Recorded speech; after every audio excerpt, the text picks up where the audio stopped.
Já, komið sæl, sýnir Egils heilsa á þessum sunnudegi sem og öðrum. Þátturinn verður tvískiptur eða koma gestur á eftir og þá ætlum við að ræða við þau. Þetta er fólk sem tengis píratum á einnan annan hátt. Við ætlum að tala um dauða pírata eða hvað tekur við núna eftir að þeir komast ekki lengur á þing og engan þingmann. Þau hafa 2 bæjarfulltrúa en við skulum það kemur betur ljós eftir. En í fyrirlitunum er það Sanna Magdalena Ammersdóttir, borgarfulltrúi, Helga Jónsdóttir, bæjarfulltrúi og Oddný Harðardóttir, fyrrverandi alþingismaður. Verið velkomin. Takk. Oddný, fyrrverandi. Hvað varstu búin að lengi á þingi? Sko, rúm 15 eða tæp 16 ár. Já. Og hvernig er lífið núna? Það er bara dásamlegt, sko. Nei, ég bara hef tíma til að lesa mig til og fylgjast með pólitík í Norðurlöndunum og svona, já. Ég bara hef tíma til að gera hlutina núna, finnst mér. Já, og ertu spennt að fylgjast með stjórnarmynduninni? Já, ég veit bara ekkert hvað er að gerast þar. Nei. Ég vona bara sannarlega að það gangi vel. Já. Og við fáum góða ríkisstjórn. Já, sem þið sýnist þetta verið efni í sem sagt að þessi flokkar 3 geti, eða kannski besta sem við höfum það? Örugglega það besta sem við höfum. Já. Það er besti möguleikinn. Já. Og það eru þarna áherslur hjá öllum þessum flokkum sem að mér líkar ágætlega við. Já. Þannig, en ég veit alltaf ekki hvernig lenda samningnum. Nei, við býðum allt spenntur til því. Já, og ég held til dæmis eins og að þeir fátækasta fólki á Íslandi eigi meiri möguleika að fá einhverja bót sem að munar með flokki fólksins í ríkisstjórn. Ég held að það sé bara alveg þannig. Frekar en að ef að Framsókn hefði verið í þessu sæti. Og ég fagna því. Það er eitt. Ég er hrifin af sjávarútvegsstefnu og Evrópu áherslum hjá Viðreisn. Ég vona að þau haldi vel utan þau hagsmunamál mín. Og svo auðvitað er ég samfélkingakona. En Inga er alveg syngjandi glöð. Hún bara brestur í söng bara í legum sér hljóðuna. Það er gaman henni. Mér er samt athyglisvert þarna þær voru með blaðamannafund og voru svona taka við spurningum frá blaðamönnum bara hvernig þetta væri allt saman að ganga og Inga segir eitthvað svona greinlega mismæli sig og segir eitthvað svona já þú veist það er mikilvægt að lækka skatta og ég alveg en þá var hann að meina held ég vexti og verðbólgu sko en ég fór svona út frá því að hugsa hvernig verður þessi efnahagsstefna útfærð mér stað mjög forvitnilegt að sjá hvernig það verður útfært hvernig í rauninni svona útgjaldaliðir mögulegir verði fjármagnar þannig að maður svona fylgist aldrei með því. Já, en við reiknum með að verði einhverja breytinga frá fyrirstefnu, er það ekki? Jú, það hlýtur að vera sko en maður veit ekki kannski nákvæmlega hvernig það verður útfært af því það er kannski dálítið ólíkar áherslur sem voru settar þarna fram í kosningabaráttunni varðandi svona fjármögnun þannig að maður kannski hefur heyrt svona minnst það. Já. En það er bara að bíða og fylgjast með. Jú, Helga, þú fylgjast náttúrulega með eins og við hinn, lítið að frétta. Ég fylgist með þessu eins og aðrir í gegnum fjölmiðla og mér finnst þetta virka ákaflega vel á mig þar sem ég fylgist með. Ég hef fylgst með æði mörgum stjórnarmyndunarviðræðum og dálítið nái með þeim sumum fyrir löngu síðan og mér finnst þetta virka á mig sem það vandaða ferli sem þarf að vera til þess að ríkisstjórn verði farsæl. Ég held að það sé geysilega mikilvægt að oddvitarnir hittist og byggja upp traust sín á milli og sameiginlega skilning. Ég held að það sé mjög skynsamlegt að segja að það er svo margt sem sameinar okkur og það er það sem við ætlum að forgangsraða. Við ætlum ekki að vera að bítast eitthvað sem að sundrar okkur.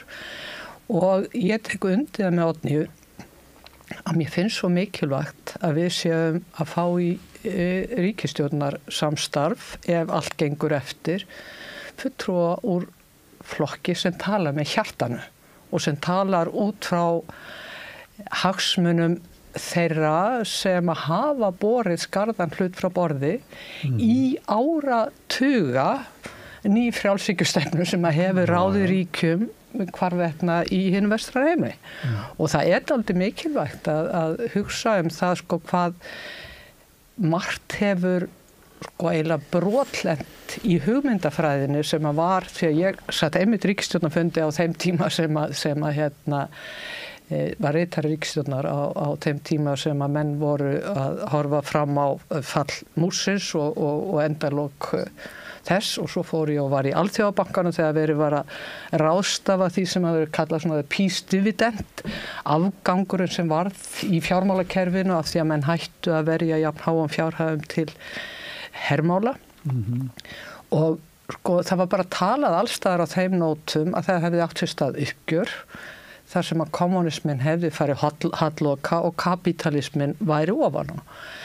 Reynsla síðustu áratuga sýnir að þar sem kapitalismin hefur orðið ofan á að það hafa verið ábúðslega miklir fylgikvillar og ef þetta hægt að skilgreina kapitalisman mislangt í sambandi við það hvað hvað á vettvangi einkaaðila og hvað á vettvangi ríkisins. Ég held að eitt af því sem að við þurfum að horfa til það að sko með því að hafa svona mikið skilgreint sem verkefni einkaaðila, þá hefur líka til kerfi sem opinbert kerfi sem er eftirlit með því að menn fari að leikreglum, og það rosalega flókið og það þarf sterk bein af hálfu opinbera aðila til þess að fylgja eftirlitskröfum eftir, hvort sem það samkeppniseftirlit, neytendaeftirlit, byggingaeftirlit og svo framvegis. Og það hafi verið bein viðleitni til þess að veikja það ekki bara hjá okkur heldur annar staðar. Og ég held að fyrir mig þá get ég sagt að sko, það þáttaka okkar á Evrópska efnahagssvæðinu hefur verið gæfa okkar í löggjöf sem að lítur að hagsmunamálum neytenda, því að þar sem að við stöndum eina báti með löggjöf sem bara innanlandslöggjöf, að þá erum við í mjög mikilli hættu með það að það eru miklu sterkari hagsmunaöfl fjárhagslega og bara sérfræðilega sem að hafa áhrif á löggjöfina heldur bara Alþingi sjálft. Þannig að það er eitthvað sem að það er óskaplega margt sem að ég trúði á árið 1992 þegar ég var að byrja að vinna í Alþjóðabankanum, sem að reynslan hefur sýnt mér, og ekki síst að sitja svo í stjórn ESA sem hefur eftirlit með því að leikreglunum sé fylgt af Evrópska efnahagssvæðinu, sem að segja mér að það voru draumórar að halda að markaðurinn gæti tekið við öllu og eftirliti tryggði hagsmuni þeirra sem að mest þurfa á tilfærslum og stuðningi að halda. Og það eitt af því sem ég fannst nú í kosningabartunni, ég verði eiginlega bara fyrst ég tækifæri til að sitja við hliðina og sönnu að þakka fyrir það, því að þessi sko áhersla á það að við sitjum upp með samfélag þó að allar hagtölur tala hagvöxt og það var dálítið merkilegt að fylgjast með því til dæmis að Economist nefndi Bandaríkin sko á forsíðu sem hástökkvara í sambandi við að hafa náð hagstjórninni aftur á flug og hafa gert allar hluti rétt eftir COVID. Samt sem áður upplifir fólk að óréttlætið, fátæktin, hagur þeirra sem ríkisvaldið þarf einhvern veginn að bera fyrir brjósti, hann hafi orðið útundan. Og mér fannst þetta alltaf í kosningabaráttunni hjá okkur núna, og mér fannst þessi kosningabarátta góð, og mér finnst líka að skila sér inn á Alþingi alveg hellingur af fólki sem ég bind bara mikla vonir við að því að það hafi góða forsend til þess að vera í löggjafarstarfi. Ég vonu það. Smári, þegar við að tala á hann eins og þú með samkeppniseftirlit, þú kannt þessar tölur hvað frumkvæðisrannsóknir, hvað þið hafa lítið afl til að fara í þær, hvað búið að veikja það? Þegar það var stofnað, ég man nú ekki alveg árið, var það ekki bara rétt fyrir aldamótin, frekar heldur rétt eftir þau. En þá var fjárframlögin þannig að það mátti hafa 20 starfsmenn og eru 22. Og hagkerfið eða viðskiptahagkerfið sem þau eiga að fylgjast með hefur þrefaldast. Fjöldaðum 2 starfsmenn á þeim? Já, 2 starfsmenn, og það er þannig að þeim ber að sinna erindum samruna. Einhver trésmiða verkstæði að sameinast maturabúðið eitthvað, þá þarf að fjalla það.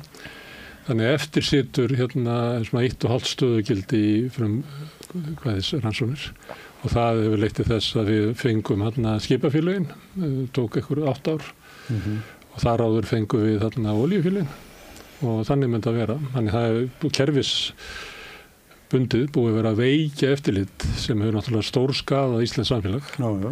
Og þegar að tala væntingar til nýrra ríkisstjórnar þá hefur maður náttúrulega væntingar það að verði lagfærð tekjuöflunarkerfi ríkisins, skattkerfið.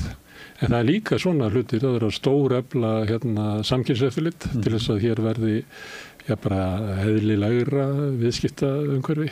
Það er að stórefla skattarrannsóknir sem að ráða við rannsóknir á stórfyrirtækjum sem ekki ekki í dag. Þannig að það þarf að byggja hér upp nýtt húsnæðiskerfi.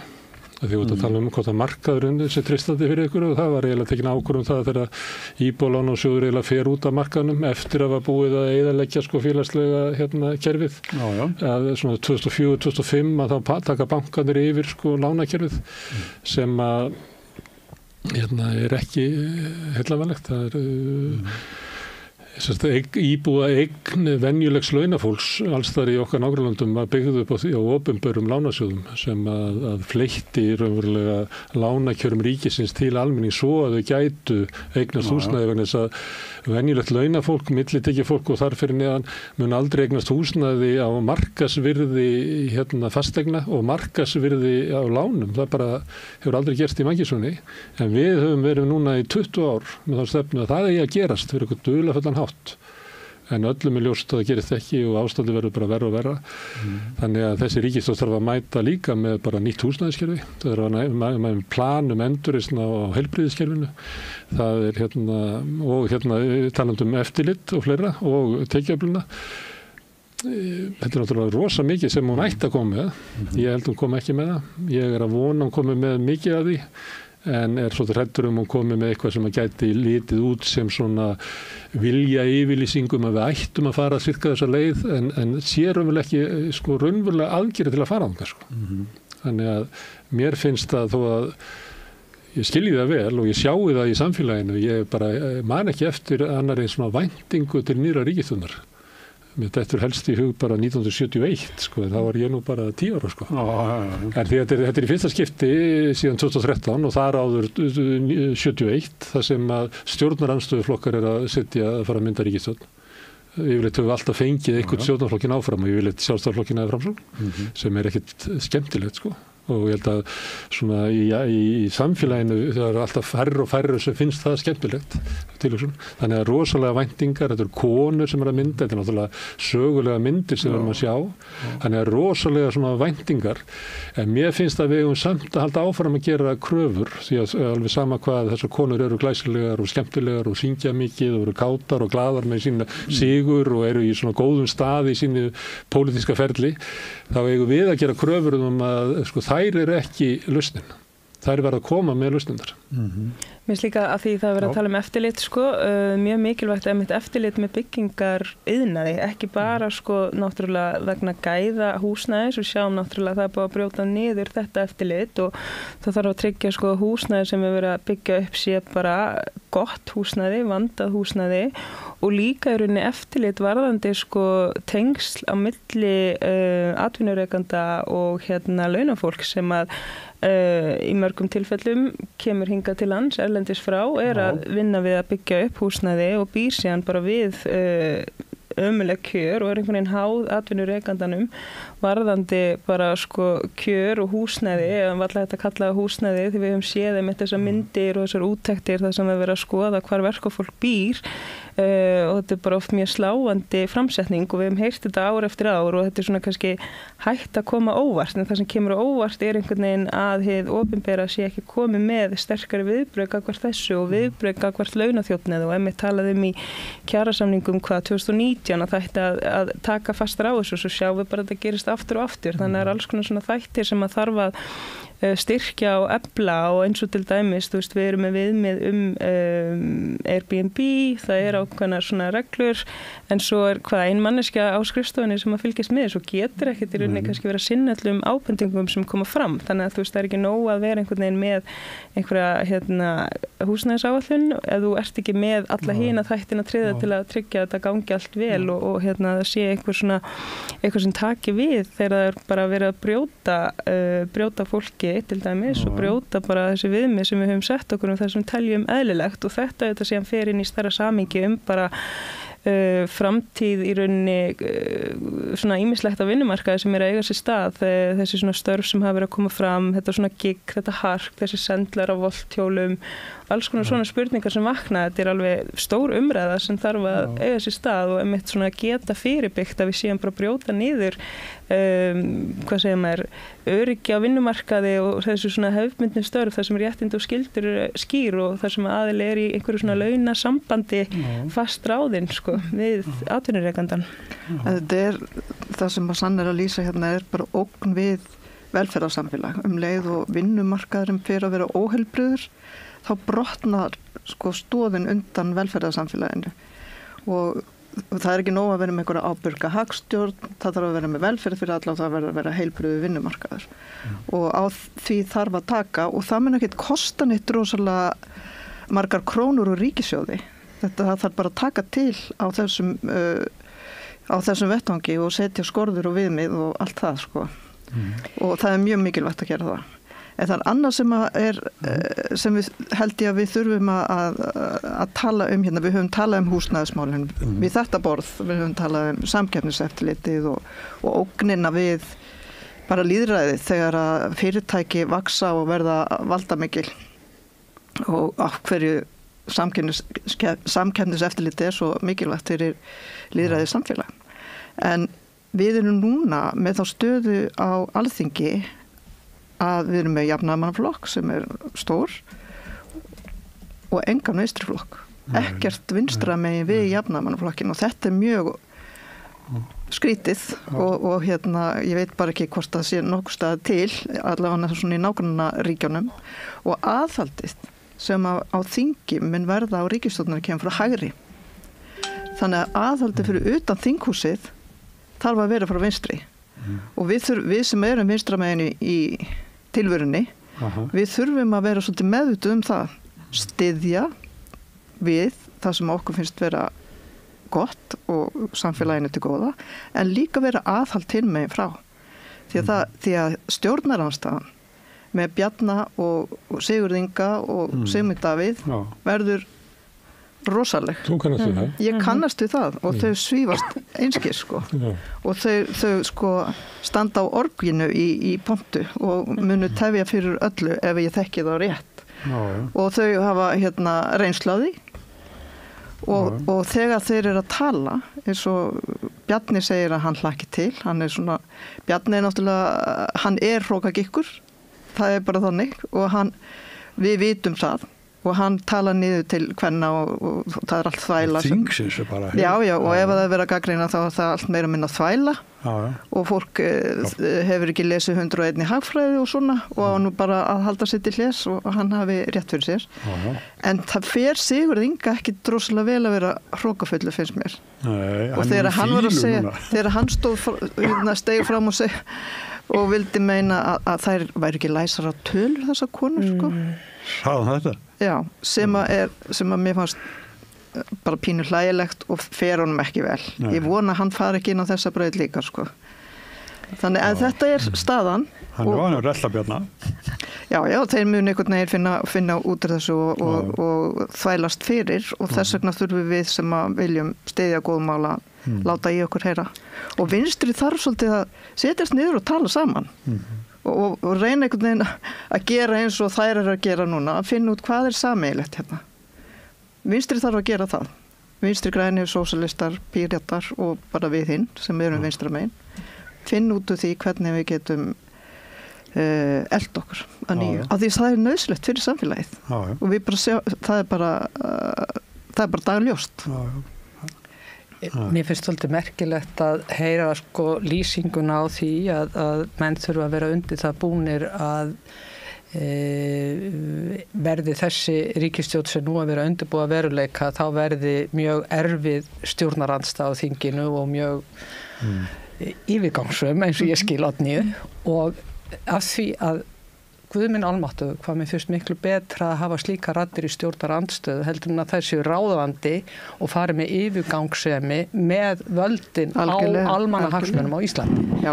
Þannig að það, og það sem að ég hef hugsað dálítið mikið núna þegar ég horfi á fréttir af samtalinu sem á sér stað, að það svo margt í þessu samtali og þess vegna ég bjartsýn og Gunnar Smári, sko, það ekkit endilega þessi flokkar en það hvernig menn nálgast viðfangsefni núna og ég held að við hefum að muna eftir því sem að sagt var að Kristrún Frostadóttir sko afburða makrohagfræðingu, ég fylgst með henni tala löngu fór í stjórnmál og hún ofboðslega vel greinandi og með skýra sín og hún hefur gagnrýnt það.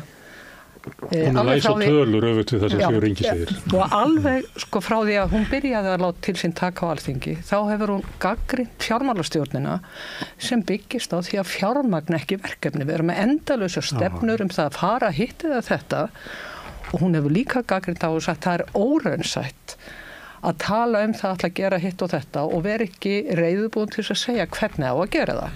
Og þá kemur þessi sífellda mantra það má ekki hækka skatta, hver vill hækka skatta? menn verða að horfast í augu við það. Ef þú hækkar ekki skatta, þá tekur tekjurnar inn einhverjum öðrum hætti. Þá tekur það með því að þeir sem... Þess vegna þetta svona utanfrá séð, þetta mikil þrautan á þessu ríkisstjórn saman, vegna þess að þetta ákveðið stefna Viðreisnar. Ég held, og ég hef hlustað á Kristrúnu Frostadóttur tala, ég hlustaði bara í fyrsta skipti sem ég sá hana sem ungan hagfræðingi í sjónvarpsþætti, tala fjármál hins opinbera. Ég hafði aldrei heyrt nokkurn hagfræðing koma og tala af þekkingu munin á fjármálum sveitafélaga annars vegar og fjármálum ríkisins og úrræðinu sem voru tiltæki í COVID hjá hvoru hópnum fyrir sig og ég held að þessi greinandi hugsun skipti alveg ótrúlega miklu máli og að segja við erum að tala tekjuöflun fyrir nauðsynlegu verkefnum og jafnvel má hugsa sér hver eru nauðsynlegu verkefni sem við forgangsröðum og hvernig finnum við tekjuöflunina og mér finnst að það sé lofið mjög góðu. Fyrstu yfirlýsingar það að við ætlum að fækka ráðuneytum aftur. Það sagt að það hefur kostað 3 milljarða að fjölga ráðuneytunum til þess að fjölga ráðherrastólum. Ég held þó að auðvitað sé alltaf talað það að þjóðfélagið sé að breytast og þess vegna þurfum við að hafa nýjar áherslur í ráðuneytunum. Ég held að menn vanmeti alveg svakalega kostnaðinn við það að vera sífellt að slengja fólki til og frá, takast á við önnur verkefni heldur en það kannski vanast að takast á og áhrifunum á mannauðin og móralin sem bara þarf einhvern veginn að taka með í reikninginu. Ég tala af reynslu vegna þess að ég var ráðuneytisstjóri í ráðuneyti sem var lagt niður einhvern tíðan þegar að efnahags- og viðskiptaráðuneyti sem ég fór fyrir var því var skipt upp og lungin af verkefnum fór til fjármálaráðuneytis. Ég var í hópi 3 ráðuneytisstjóra sem að stjórnuðu svona innleiðingar undirbúningum og þetta var opbóðslega skemmtilegt verkefni og við vönduðum okkur og allt það en og það var sem sagt til atvinnuvega- og nýsköpunarráðuneyti. Það var til ráðuneyti sem að í innviðaráðuneytinu sem að dómsmálun og samgöngumálun og sveitastjórnumálun voru samþykkt og eitthvað fleira. Innanríkisráðuneyti í fæðingu. Já, og innanríkisráðuneyti segi ég. Og það var en það sem að mér fannst vera mjög rangt í þessar endurskipulagningu var það efnahagsmálin sem að voru greiningarnar í efnahagskerfinu, aðhaldið að forsendunum, neytendamálin, samkeppnismálin, fjármálaeftirlitið, þetta var alltaf í ráðuneytinu sem var lagt niður og í staðinn fyrir að það færi til forsætisráðuneytis sem fer með heildarstjórn efnahagsmála, þá fór það inn í fjármálaráðuneyti sem á að vera með fjárlaga gerðina og undirbúning á þeim tæknilegu þættum. Eftir þetta hefur fjármálaráðuneyti verið með ábyrgð og sem kallaða völd sem að gengur langt út fyrir það sem að skynsamlegt í skipulagi stjórnarráðsins og ég horfi. Þannig ég vonast til þess að menn horfi til þess að þetta voru mistökin sem að ég held að að hafa verið gerð. Þú vilt að Kristrún verði forsætisráðherra og taki efnahagsmálin til sín? Ég held að það gæti verið mjög skynsamlegt. Ég held líka að það væri alveg geysilega skynsamlegt að hafa mannesku eins og Þorgerði Katrínu í utanríkismálum. Utanríkismálin eru orðin svo stór þáttur í okkar og hefur svo sem alltaf verið, en við þurfum að vera miklu meira afgerandi í þáttöku okkar og það er eitt sem ég get alveg sagt, ég dáðst að Þórdísi Kolbrúnu fyrir að hún er sá fyrstu utanríkisráðherra sem ég bara tek eftir núna í langan tíma sem fer fram og segir við höfum skyldur af því að vera þáttakandur í alþjóðlegu samstarfi. Við getum ekki bara flettur í óman ofan af EES-svæðinu ef við viljum halda því áfram, að þá erum við skylduna til að innleiða bókun 35 og þá fara menn að tala um það er verið að afsala sér íslensku sjálfsforræði og allt það, en það er bara hluti af pakkanum. Ef þú vilt vera á sameinuðu innri markaði, þá verða leikreglurnar að vera það sömu og núna til dæmis eins og þegar eitthvað mál sem hefur verið í fjölmiðlu þess að bæði EFTA-dómstóllinn og Hæstiréttur Íslands hafa dæmt að fæðingarorlof að það er ekki að færast á milli frá Danmörku og Íslandi eða atvinnu þáttaks grundvelli fæðingarorlof, þá segir Vinnumálastofnun ég get ekki gert að íslensku lögin eru samt svona, þannig að ég verð að framfylgja íslenski löggjöf. Þannig að menn einhvern veginn verða að horfa stjöf og þetta er alveg að sama, sko, við tökum þátt í þróunarsamvinnustarf og berjum okkur á brjóst og segjum við hluta Norðurlöndunum sem leggja 1% af þjóðarframleiðslu í þróunarstarf. Við lögum þegar ég var að vinna því 0,04% eða eitthvað svoleiðis, sko, þannig að við vorum alltaf þáttakendur í útlöndum í því að gera það sem væri að gera, en við fórum ekki með erindi heim til íslensku þjóðarinnar og það er það sem að Þórdís Kolbrún hefur verið að gera núna, segja við stöndum bara á tímamótum, heimurinn er breyttur, NATO er líka í annarri stöðu, það við séum aftur að horfa upp á sennilega versnandi stríðsvá í Evrópu og horfa upp á það sem er að gerast í Miðausturlöndum og horfa upp á það sem er að gerast allt í kringum okkur. Það kallar á það að við segjum, ok, ef við erum ákvaðum það að vera ekki, og við ákvaðum það sjálf, að vera ekki hlutlaus þjóð, heldur skipa okkur í varnarbandalag öðru megin en ekki hinu megin, að þá fylgja því líka skyldur og þá þarf það að vera talsmaður þess og þá segi ég, Þorgerður Katrín finnst mér alveg frábær í þetta. Áður en við kveðjum kannski þessa umræðum stjórnunar, myndinar umræður, mér finnst sko, þú veist, ég er náttúrulega ekki sammála öllu sem að þessir flokkar leggja áherslu á því að já, ég er náttúrulega sósíalisti og myndi vel að sjá svona meira alveg vinstri þarna, en mér finnst samt sko, ég verð bara að taka það fram, mér finnst þær virka mjög skipulaðar, að þær fari mjög svona, erum einhverja sýnum hvernig þessar viðræður eiga að fara fram svona allavega þegar maður fylgist með utanfrá þá virka þær svona með einhverja áætlun hvernig þessar viðræður eiga að fara fram og þarna með þessa vinnuhópa en mér finnst það bara svona athyglisvert en einmitt það verður bara mjög athyglisvert að sjá hvernig niðurstaðan verður sko. Má ég aðeins varðandi fækkun ráðuneyta því ég var nú 2010 og ég var fjármálaráðherrann sem var fjármála- og efnahagsráðherrann og fekk þetta hlutak sem hér yfir að segja hafi verið ómikið en það var bara í stuttan tíma auðvitað. En það þarf auðvitað að endurskoða stjórnsýsluna. Við fækkuðum ráðuneytum eftir mikla skýrslugerð og greiningar og ráðgjöf að það væri betra að hafa ráðuneytin stærri og færri og samnýta kraftana og við værum ekki svona að dreifa kröftunum út allt og við höfum bara reynsla því að það var ekki nógu gott og það var ekki samtal á milli ráðuneyta eins og fyrir hrun og sumir segja að það hafi verið svona ákveðin ekki kannski ástæða en það hefði mátt grípa fyrir inn í ef upplýsingar hefði flætt hraðar á milli. Þannig að það var þess vegna sem við fórum út í þetta en mér finnst að við þurfum og þær þurfi og flokkarnir sem að mynda næstu ríkisstjórn að skoða aðeins stjórnsýsluna og stjórnsýsluna í kringum þjóðaröryggið. Það þarf að skoða það sérstaklega. Núna er til dæmis, við erum með almannavarnir undir lögreglunni og landhelgisgæsluna en við erum með netöryggi annar staðar. Áslaugu Arna fer með netöryggismálin í staðan fyrir að hafa þau bara með öðrum þjóðaröryggismálum og varnarmálin mættu vera þarna líka undir einu ráðuneyti með eitt ráðherra með ábyrgð á þessum málflokki. En þetta vona ég að þær skoði þegar þær fara að skipta skipta upp ráðuneytum og skipta verkefnum, að það sé að farir yfir stjórnsýsluna, hvað best að... En haldið að séu að vinna svo róttækri endurskoðun eða ætlaði bara að fækka ráðuneytunum eitt eitthvað? Haldið að við getum verið að sjá svona stóra breytingu? Ég held að byrja bara á einu að því það líka, það þarf að gæta að fólkinu sem vinnur í ráðuneytunum og það ekki hægt að vaða inn með einhverjum óskaplegum látum og það þarf að gera þetta í skrefum og skipulagsbreytingar snúast að endanum við fólk og ef það ekki hugað að fólkinu þá munu þær skipulagsbreytingar mistakast. Þannig að það ekkit, ég allavega ekki talsmaður fyrir því að þær færa þarna bara fækka 1, 2 og 3. Hvernig tókst ykkar breyting að fara með þetta niður í 8?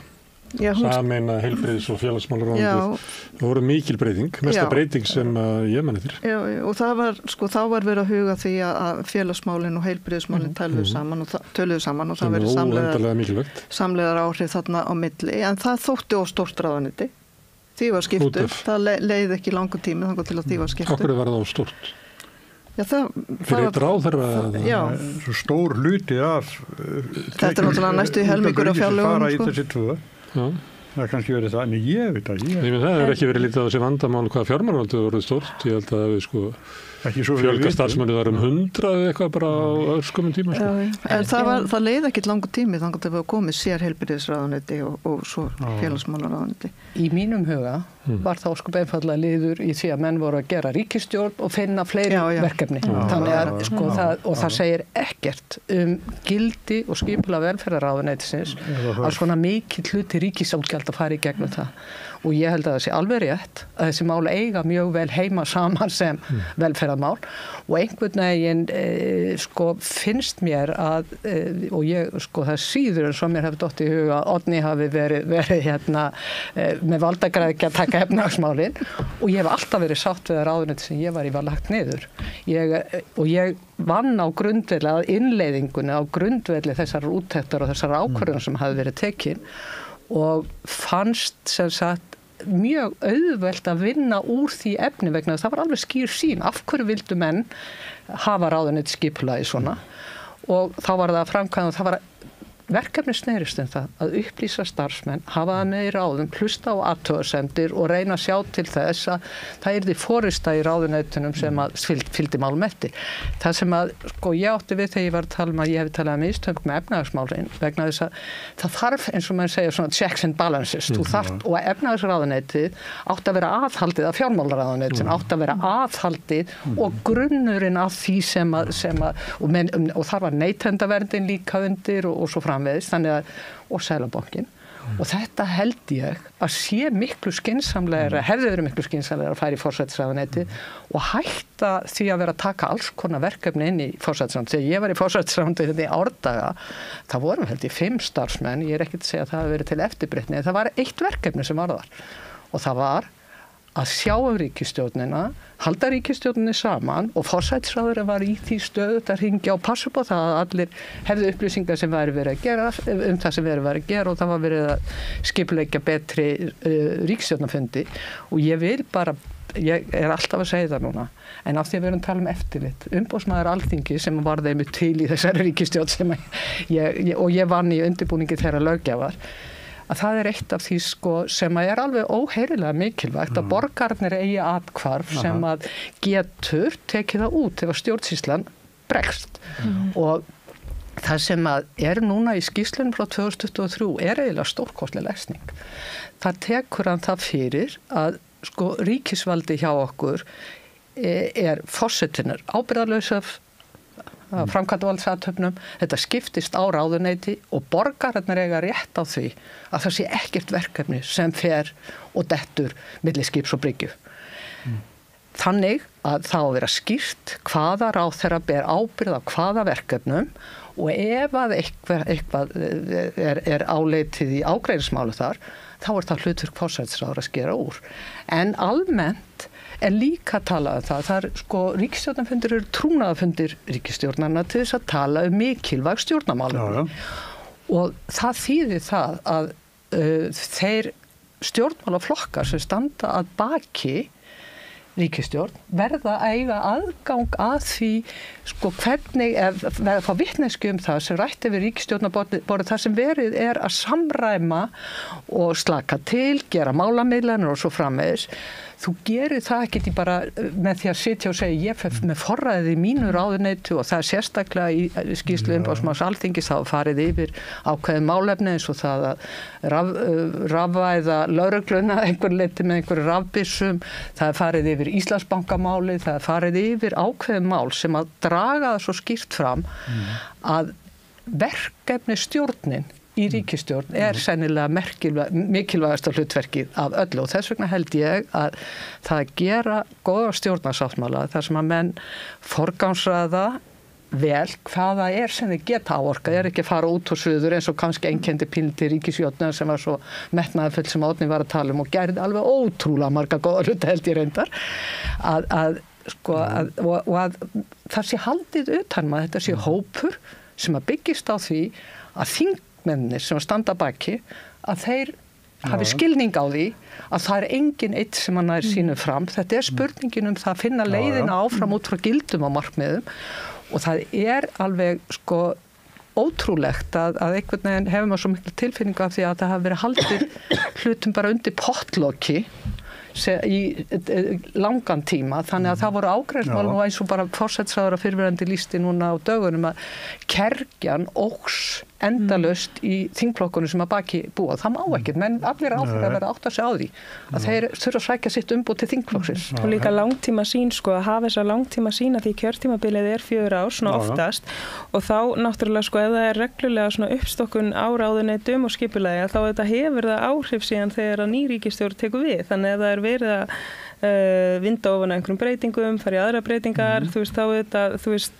það almenningur sem alltaf þarf að sætta sig við skipulagi sem að kemur fram og það geta verið kostir, geta verið gallar, en maður svona velti líka fyrir sér bara langtíma sín, langtíma hugsun ríkisstjórnar og hún hugsa einhvern veginn farið aldrei úr þessu 4 ára plani og hugsa bara hvernig getum við byggt upp kerfi sem að verði gott til lengdar, en þetta síðan alltaf hægt að breyta þegar ný ríkisstjórn tekur við og stundum það einmitt bara mjög gott að því að ef hún kemur með góða breytingar sem hefur verið kallað eftir, en það einhvern veginn hægt að gera svo rosalega mikla breytingar þannig séð á mjög stuttum tíma og að því við erum að tala að ef að þessi ríkisstjórn verður að veruleika þá þetta verður mjög svona hörð stjórnarandstaða og þegar maður hugsar svona nokkra leiki fram í tíman þá þarf þetta að fara að hugsa einmitt að vinstra fólk fara að starfa saman bara mögulega varðandi sveitarstjórnarstigið eða hvernig við getum byggt upp einhverju svona öfluga hreyfingu sem að getur þá verið með fulltrúa almennings á sveitarstjórnarstiginu af því að þetta vitum við það að vera í stjórnarandstöðu það svona kannski eykur líkurnar á því að fólk getur verið að svona byggja sig upp og fá svona frekari vinsældir þannig að maður hugsaður auðvitað bara hvaða áhrif mun þetta hafa þá á næstu kosningar sem eru þá vantanlega sem eru þarna maí 2026 þú veist að vinstri sé tilbúið til þess að geta einhvern veginn tekið þátt í sveitarstjórnarmálum finnst mér persónulega bara mjög mikilvægt svona sem næsta skref langtíma markmið að því við vitum með þetta líka það er bara frekar hræðilegt að hugsa til þess sjálfstæðisflokkurinn og miðflokkurinn í stjórnarandstöðu eins og hefur talað hér maður hugsa bara hvernig áhrif mun það hafa sérstaklega þegar við skoðum eins og kosningar sem voru ungmenni tóku þátt í það verið vera svona miðflokkurinn vinsæll þar og maður svona velti fyrir sér bara hvað er það sem að þú veist hvað er það nákvæmlega sem að ungt fólk er að tengja við þar þannig að það er svona ýmislegt athyglisvert sem að eiga sér stað sem þarf alveg að bregðast við og svona fylgjast með og svona tryggja að þetta hafi ekki mikinn skaða af því að þú veist af því að það gerist ýmislegt bara út í samfélaginu gerist ekki allt inn á þingið þannig að það þarf að hafa vökul augu sem það því að við erum alltaf flett upp í Oddný að vegna þess að það var að tala ríkisstjórn sem með bara stjórnarandstöðuna frá hægri eins og þið voru með og þau voru náttúrulega létu illa og voru með máls og allar aðferðir til þess að eyðileggja og skemma og þau voru náttúrulega með sterka fjölmiðla á bakvið sig og svolítið svona náðu að einhver leyti umræðurna á þessu kjörtímabili og einhver leyti finnst manni að þeir hafi líka unniðlega söguna Því að Helga var til þess að segja að þessi ríkisstjórn hefði gert margt gott og svona. Þetta nú eina af ríkisstjórnum sem hefur farið með svona eiginlega verstu eftirskriftina sem ríkisstjórnum 2009-2013. Heldur að það skipti máli eða hafi skipt máli á þessum tíma að það var stjórnarandstaða frá hægri. Verkalýðshreyfingin var til dæmis mjög veik eftir hrunið.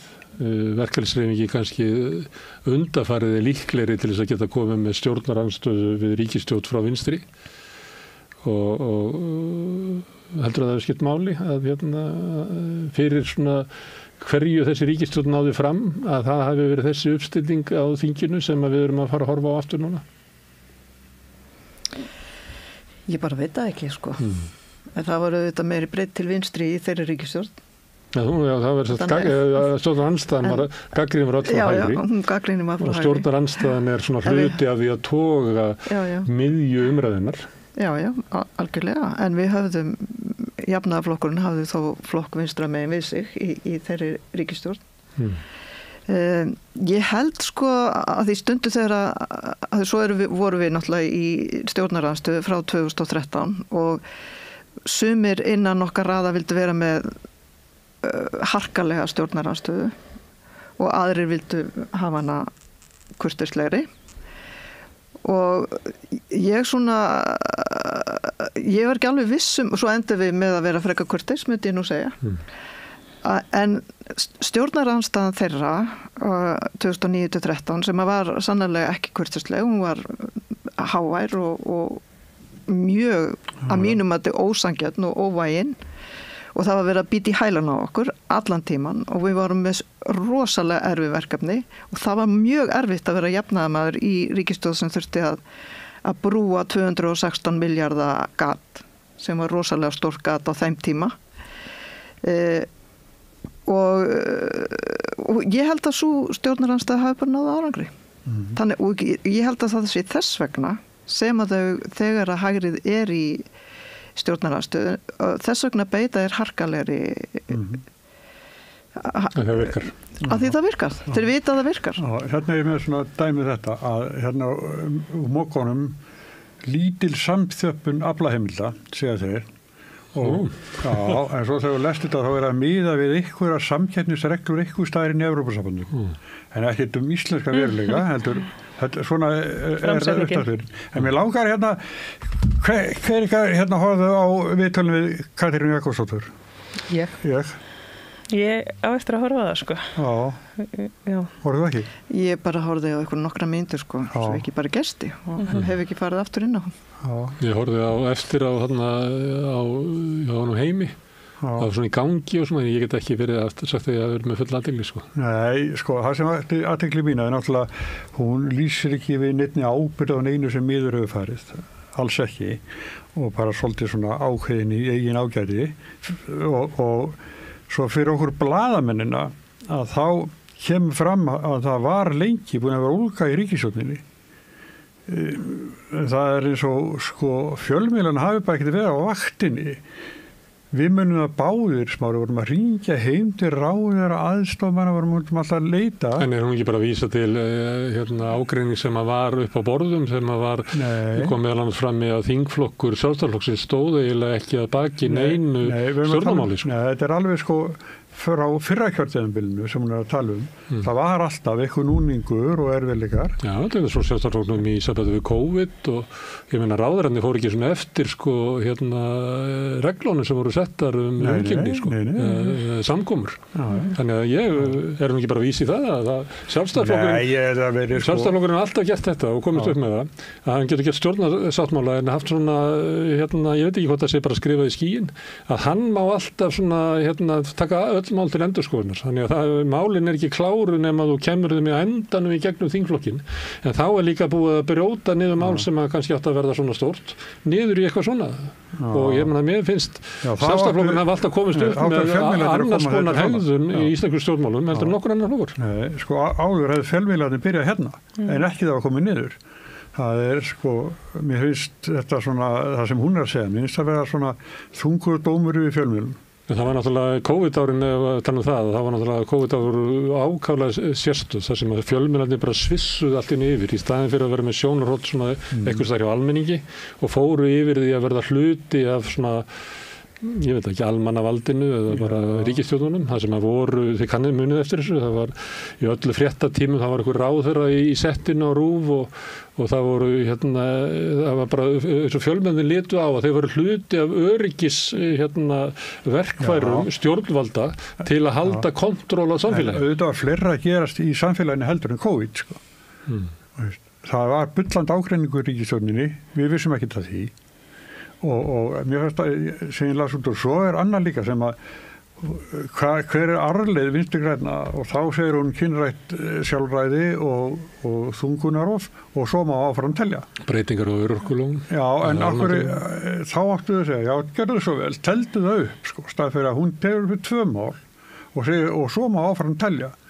Þannig mér finnst eins og vantar of gagnrýni svona frá fjölmiðlum að sé bara hvað nákvæmlega ert að tala þú segir mér nákvæmlega hvað átt við og ég var með þetta í eyrunum hlusta á nokkra mínútur þar sem að viðtalið sko ég lendi á partinum þar sem hún var að tala sko gagnrýni í garð hennar þegar hún bauð sig fram til forseta og henni hafi fyndist gagnrýnin hafi verið ósanngjörn á einhverjum tímapunkti að það hafi verið í rauninni, hvað segir maður, óvægin gagnrýni og eitthvað svoleið sko að þegar hún spurð sko urðu vinslit, ég held að það hafi verið spurningin, urðu vinslit eða eitthvað svo leys og þá kemur smá svona hik og þá svarar hún í rauninni með því að segja sko að gagnrýnin hafi oft verið bara eitthvað ekki í lagi og ósanngjörn en mér finnst bara þegar þið voru að tala allt þetta í rauninni stjórnarsamstarf og sjálfstæðisflokkurinn og hvernig hann hefur hagað sér þá fór ég bara að hugsa sko hver setti fram hugtakið stjórntækur af því það oft notað, eitthvað svona hugtak að maður þurfa að hegða sér á einhvern ákveðin hátt til þess að geta virkað nógu svona, hvað segir maður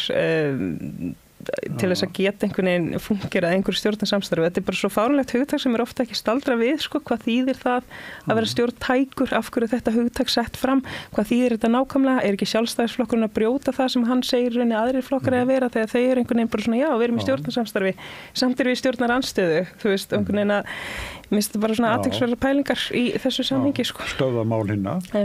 Ég var svo eina sem að gaf merkjum það ég hlustaði frá upphæðu til enda. Já, og bæði? Á viðtali við hana. Já, á tveimur sjónvarpstöðvum. Nú, ég horfði bara á Ríkissjónvarpið. Já, Heimir Már var með... Já, það sá ég hins vegar ekki og veit ekki hvernig það var, en mér fannst þetta í raun og vera ákaflega fallegt viðtal sem var við hana og það var ekki fannst mér tilefni til þess að vera að sækjast eftir öðruvísi viðtali við hana á þessum tímapunkti þar sem þetta liggur fyrir þetta að hún náði ekki þeim árangri sem hún stemdi að með því að bjóða sig fram til forseta og hún talar ekkert það öðruvísi en sem fallega reynslu og að það sé eitthvað sem að hún fari með í farteskinu sem gott.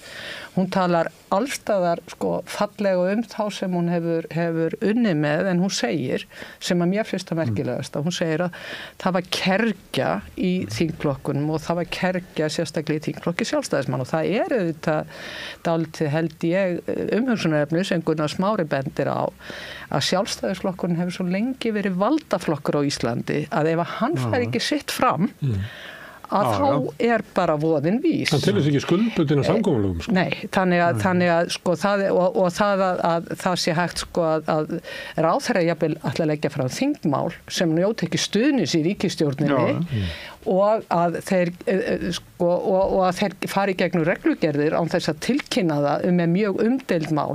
Þetta auðvitað eitthvað sem að held ég mjög sérstakt í Íslandssögunni. Þarna átt að spyrja hana meira. Og það, ég er ekkert, sko það er bara spurningin viðhorf. Mér fannst þetta vera sko viðtal sem á mig virkaði bara mjög fallegt kveðjuviðtal og það var ekki þetta var ekki vettvangurinn Jóhanna Vigdís sem náttúrulega ekki þekkt að því heldur að vera hamra á fólki en mér fannst skína í gegnum þetta af hverju Katrínu Jakobsdóttur hefur lánast það að halda fólki saman með þeim ótrúlega kostnaði og fórnarkostnaði sem að hún þarf að axla fyrir hönd síns flokks en það breytir ekki því að ég hef aldrei fyrirlent í því að ég er núna í minni hluta í bæjarstjórn og þá finnum að valdaleysi algjört ef að meiri hlutin vill ekki virða sjónarmið minnihlutans, þá bara valdarleysi algjört.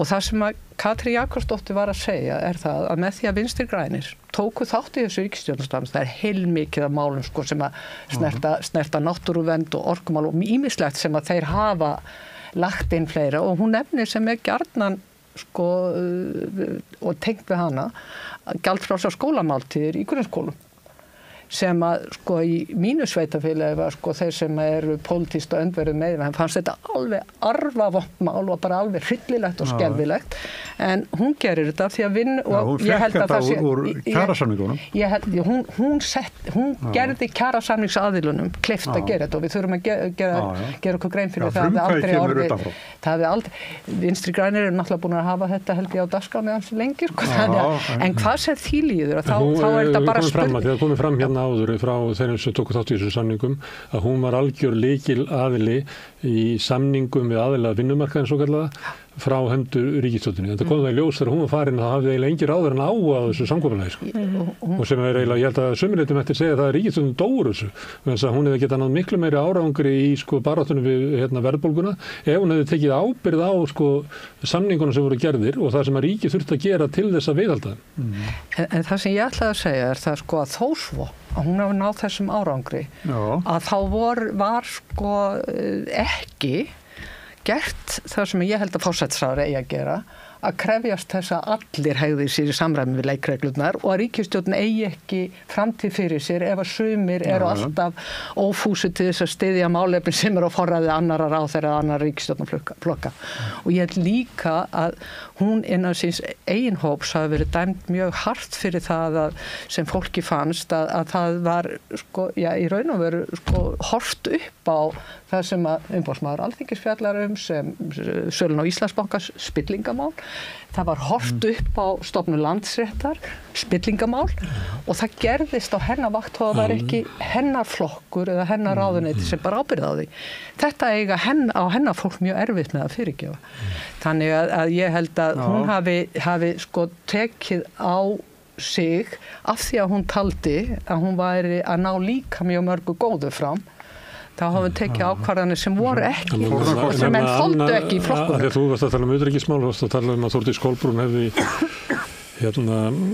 talað utanríkismál sem er sömuleyti sko þá var breytt utanríkisstefnu og öryggisstefnu Íslands án nokkurrar almennlegs umræðu inn á þingi eða í samfélaginu eða í ríkisstjórninni eða nokkur staðar og það gerist líka á hennar vakt. Það sem ég samt myndi segja varandi það er að breyta öryggisstefnu af því öryggisstefnan var ákveðin þegar þú gerðist aðila NATO í sjálfur sér og þá ertu með ákveðna skyldur Við vorum klárlega með sérstöðu inn í NATO og það var tekið fram að Bjarni Benediktsson eldri að við kemum inn sem herlaus þjóð og við ættum ekki að vera það sem að Þórdís Kolbrún kallar í dag kallar fullburða bandamenn það hefur ekki verið hluta öryggismálum á Íslandi og það er mjög sérstakt að ríkisstjórn breyti þeirri stefnu án þess að ræða við kongaða prest nema bara okkur fundum út í heimi þar sem að þau upplifa sig vera svona litli kallinn og vilja vera stóri kallinn og allt inni bara byrja að flagga einhverjum peningum sem við vorum að setja í þetta án þess að ræða við þjóðina. Ég get alveg tekið undir það og það er það sem að mér finnst og ég bind voni við það hvernig sko menn eru að tala um það að vera undirbúa stjórnarsáttmála núna með því að kalla til fólk úr þingflokkunum til þess að vinna málum með því að vanda sig, með því að greina hlutina rétt og setja og að ég vona að menn beri líka gæfu til þess að þingflokkarnir séu alltaf upplýstir, þeir séu með og að ríkisstjórnarborðið verði vettvangur þar sem að menn tala í trúnað og skiptast á skoðunum og sætta sig við það að það verður að ná málamilunum en arki ekki áfram bara á grundvelli þess að þú verður að ná þinn eigin stefnu fram annars sé þetta allt ómögulegt.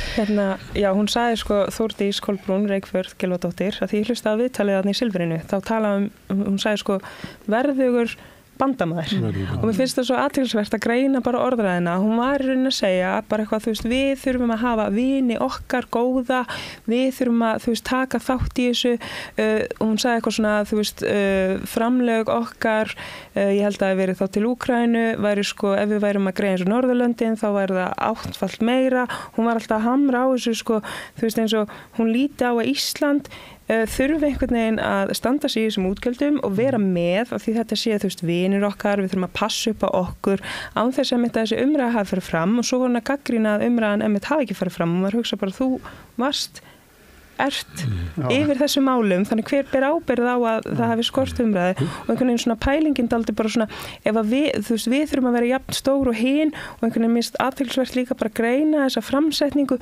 varnarmál, við erum að tala sko hernaðar iðnað og það er einhvern veginn bara svona já varnir og hvað er, af hverju ekki að fara að tala sko friðaruppbygging, hvernig getur Ísland nýtt sína sérstöð og sína rödd til þess að tala bara fyrir frið í heiminum og líka bara hvar endar þetta og minnst líka athyglisvert að ég ætla að nefna hérna sko þá tala uppbyggingu á fjölbýlishúsum fyrir hermenn og ég fór bara strax að hugsa hver byggði þetta húsnæði, er þetta rigga bara upp bara í einum grænum húsnæði fyrir hermenn og mér fannst þetta bara, athyglisvert, getur við fengið planið þeirra og bara sett þetta fyrir þau sem að hérna er búið hérna og þurfa húsnæði að halda, það er svo margt í en mér finnst bara, þessi orðræða, þessi framsetning er bara eitthvað svona, við erum stór, við þurfum að standa okkur og þetta eru, banda þjóðir sem einhvern veginn eru vinur okkar og við meðum ekki styggja við þeim að því gætum þurft að greiða að halda, sko. Það sem við veist við þetta er að stefnan er bara útvistuð, bara til Pentagon og NATO. Það er engin sérstök greining á öryggishagsmunum Íslands í þessari stefnu sem ríkisstjórnin hefur verið að reka. Heldur er það bara að vera að segja okkur að við þurfum að gera jafn mikið og hinir í stefnu sem að við náttúrulega erum ekkert að móta. Það er ekkert gefið að við sem er sömu öryggishagsmunir og Ísland, Bandaríkin eða við þurfum bara að greina okkur eigin öryggishagsmunni. En hérna er Suðurnesjamaður þar sem hefur fengið 400 manna blokk uppbyggingu á félagslega húsnæði. Já, en þessi þróun hefur átt sér stað síðan 2014 og þá er ég ekki að segja þetta, við getum ekki talað þetta vegna þess að þetta búið að vera svona í mörg ár.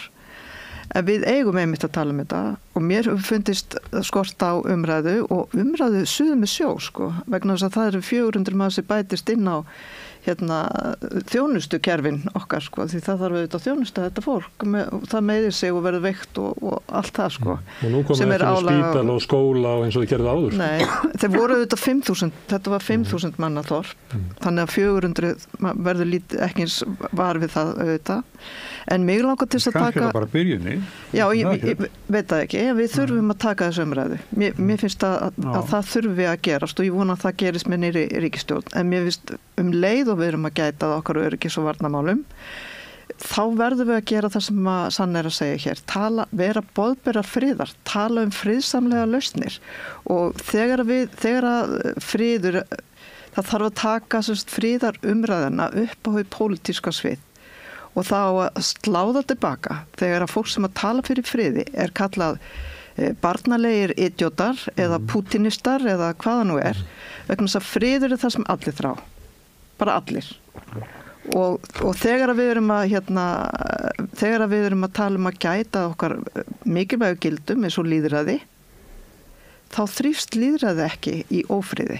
Við þurfum á friði að halda til þess að lýðræði geti þróast og svo margt annað. Og við þurfum að lýðræði halda til að friði geti þróast og í því felst meðal annars að við þurfum að ræða þessi mál í okkar lýðræðislega hátt í samfélaginu. En ég var reynd að lesa góða grein hvort kemur undan lýðræði eða friðurinn.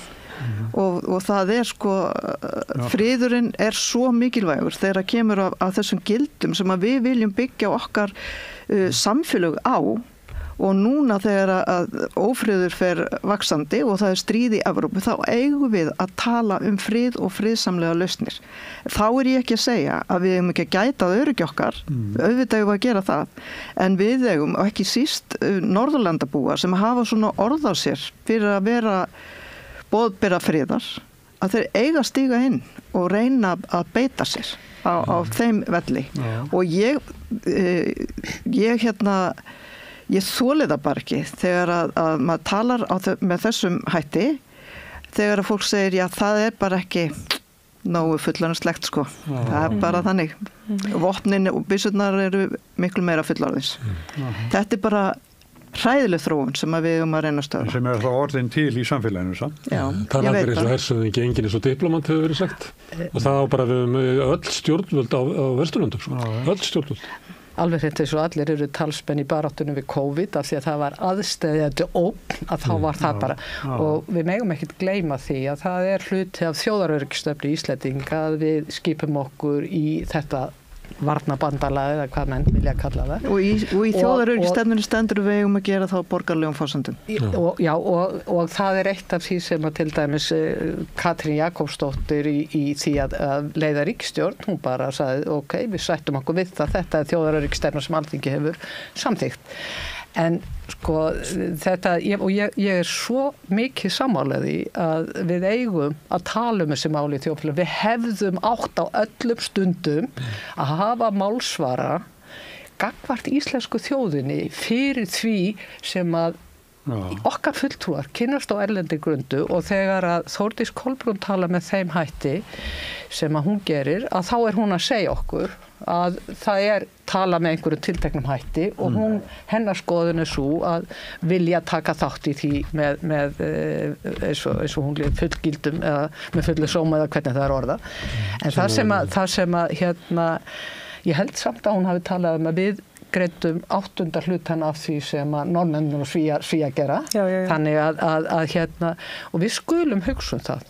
Norræna samstarfið og hvað við höfum notið ótrúlega mikils af því að vera hluti af Norðurlanda þjóðahópnum. Það að breytast líka, það verið að draga öryggismálin í það sem ég til þess ósammála. Já, en núna... Ég myndi gjarna vilja losna við öryggismálin út úr Norðurlandaráði. Núna staðar raunverulega þannig að Finnar, Svíar og Danir og Norðmenn finna ógn af því að það jafnvel að tala notkun kjarnorkuvopna í stríði í Evrópu.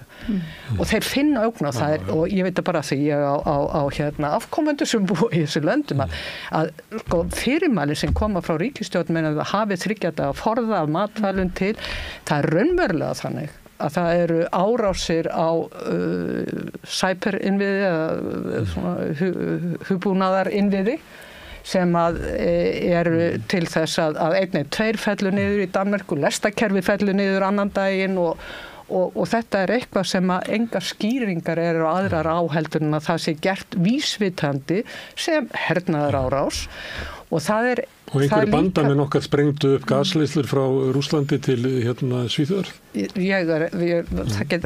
Þannig við lifum bara í háskalegum heimi. Ég að segja, við lifum í háskalegum heimi og það bara spurningin það Við lifum ekki heimi það sem að sumir eru með hvítan hatt og sumir með svartan og við höfum að skilja það hver eru góðu gæðinir og vondu gæðinir. Við lifum ekki þeim heimi. Ég ekki að tala á þeim grunni. Ég samt sem áður að segja að það gerðist í síðari heimsstyrjöldinni að við höfðum tekið okkur stöðu sem hlutlaus þjóð eftir það ákvaðum við að vera stofnmeðlimir í NATO af því að við gerum okkur grein fyrir því að við urðum að velja á milli þess hvort það var góði gæðin eða vondi gæðin sem tók Ísland. En hvenær var sko þjóðin spurð? Þú veist, hver tekur ákvörðun af því að þetta hefur aldrei verið skýr vilji sko þjóðarinnar varðandi til dæmis að bera undir þjóðun á sínum tíma með NATO og bara allt sem fylgdi þá sko og mér finnst þetta bara alltaf svona, þú veist, hver tekur ákvörðunir í nafni þjóðar og hvenær er þjóðin spurð?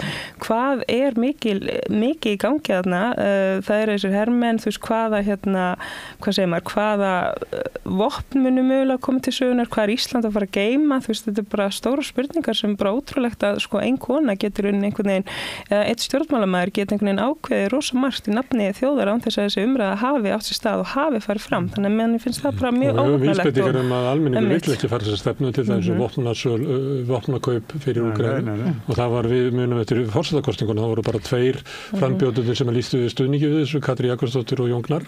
Aðrir voru bara lýstu við þessu andsnúin vopnaköpum. Þið megi ekki skilja þess eins og að ég sé að tala gegn því að umræðan eigi að eiga sér stað og eigi að hafa átt sér stað og það það sem alveg svakalegt andvaraleysið sem að alltaf á milli þess sem einhver áföll verða, sem einhver ytri ástæða knýr okkur til umræðu, það sem að mér finnst þungbart þetta. Mér finnst að menn eigi að fylgja eftir skuldbindingunum sem þau taka á Íslendinga með því að setja í umræðu sem Oddný var að segja, það sem að vera að tala þá sem að tala fyrir annarri stefnu heldur stjórnvalda og þeir eru raunverulega að reynda að ýta þeim í burtu. Þeir eru annarkot skilgreiti sem handbendi erlendra afla sem eru anstæðingar okkar með því að kalla fólk pútinista eða þessu nævistar og barnalegir og allt annað slíkt.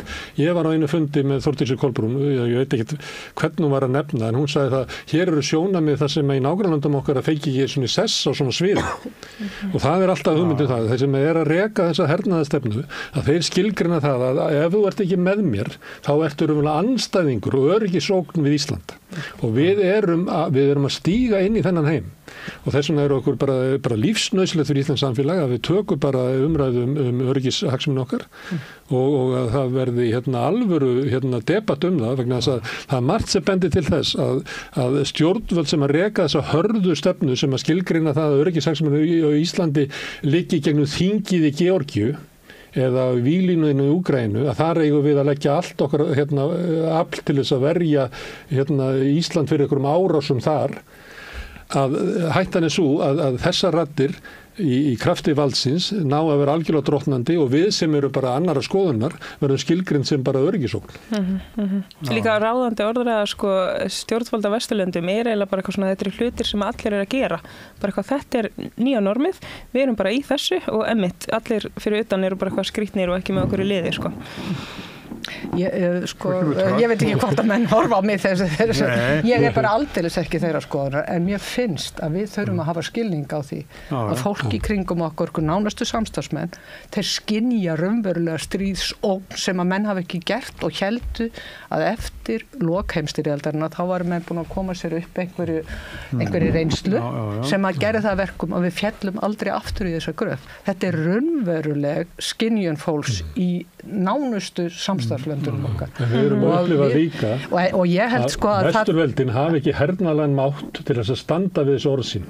Að þau hafa sagt við Úkraínumenn, við munum koma með tæknin okkar og vopnin okkar og við munum tryggja ykkur sigur. Þau get ekki staðið við þetta og við höfum hort upp á endalausar mannfórnir í Úkraínu. Við höfum að horfa upp á það Úkraínu það verið bara eyðileggja þetta land. Það eru flúnir, 10 milljónar frá þessu landi.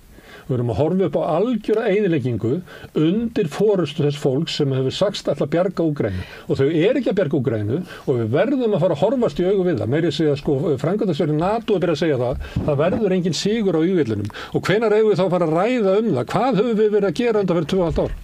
Ég verið að segja þetta frá upphafi að það verði engin lok á þessu stríði nema að það verði samkomla eða það verði gjörsigur og gjörsigur er ólíklegur. En það sem að menn mega nú samt ekki gleyma er það er að beiðni Úkraínumanna sem ráðist er á sem að NATO kemur inn í verkefni. Þannig að það er ekki að þeirra frumkvæði heldur öfugt. En ég er alveg hjartanlega sammála. Ég hefði viljað að Minsk-samkomulagið stæði og að menn bara gengu staðfestu það að Krímskagi var tapaður. Hann var alltaf hvort eða vonapenningur í báðar áttir og gæti svo lokað á þetta en það var ekki gert og það er hryllilegt að horfa upp á mannfórnirnar sem að hafa fyllt þeirri trú að ofuraflið gæti tryggt niðurstöðu sem hvor aðilinn fyrir sig vill. Svo, ég er tímavörður og nú erum við komið fram í jól. Við erum rétt að byrja. Rétt að byrja. Já, þetta er samt lengri umræði heldur en býst nokkuð annars staðar. Og hér er búin að koma upp nokkur mál sem er bara mjög kjörið að taka til frekari umfjöldun. Við ætlum að tala um öryggismálin í næstu viku frá ýmsum hætti. Meðal annars kemur Valur Ingimundarson til mín og fleiri.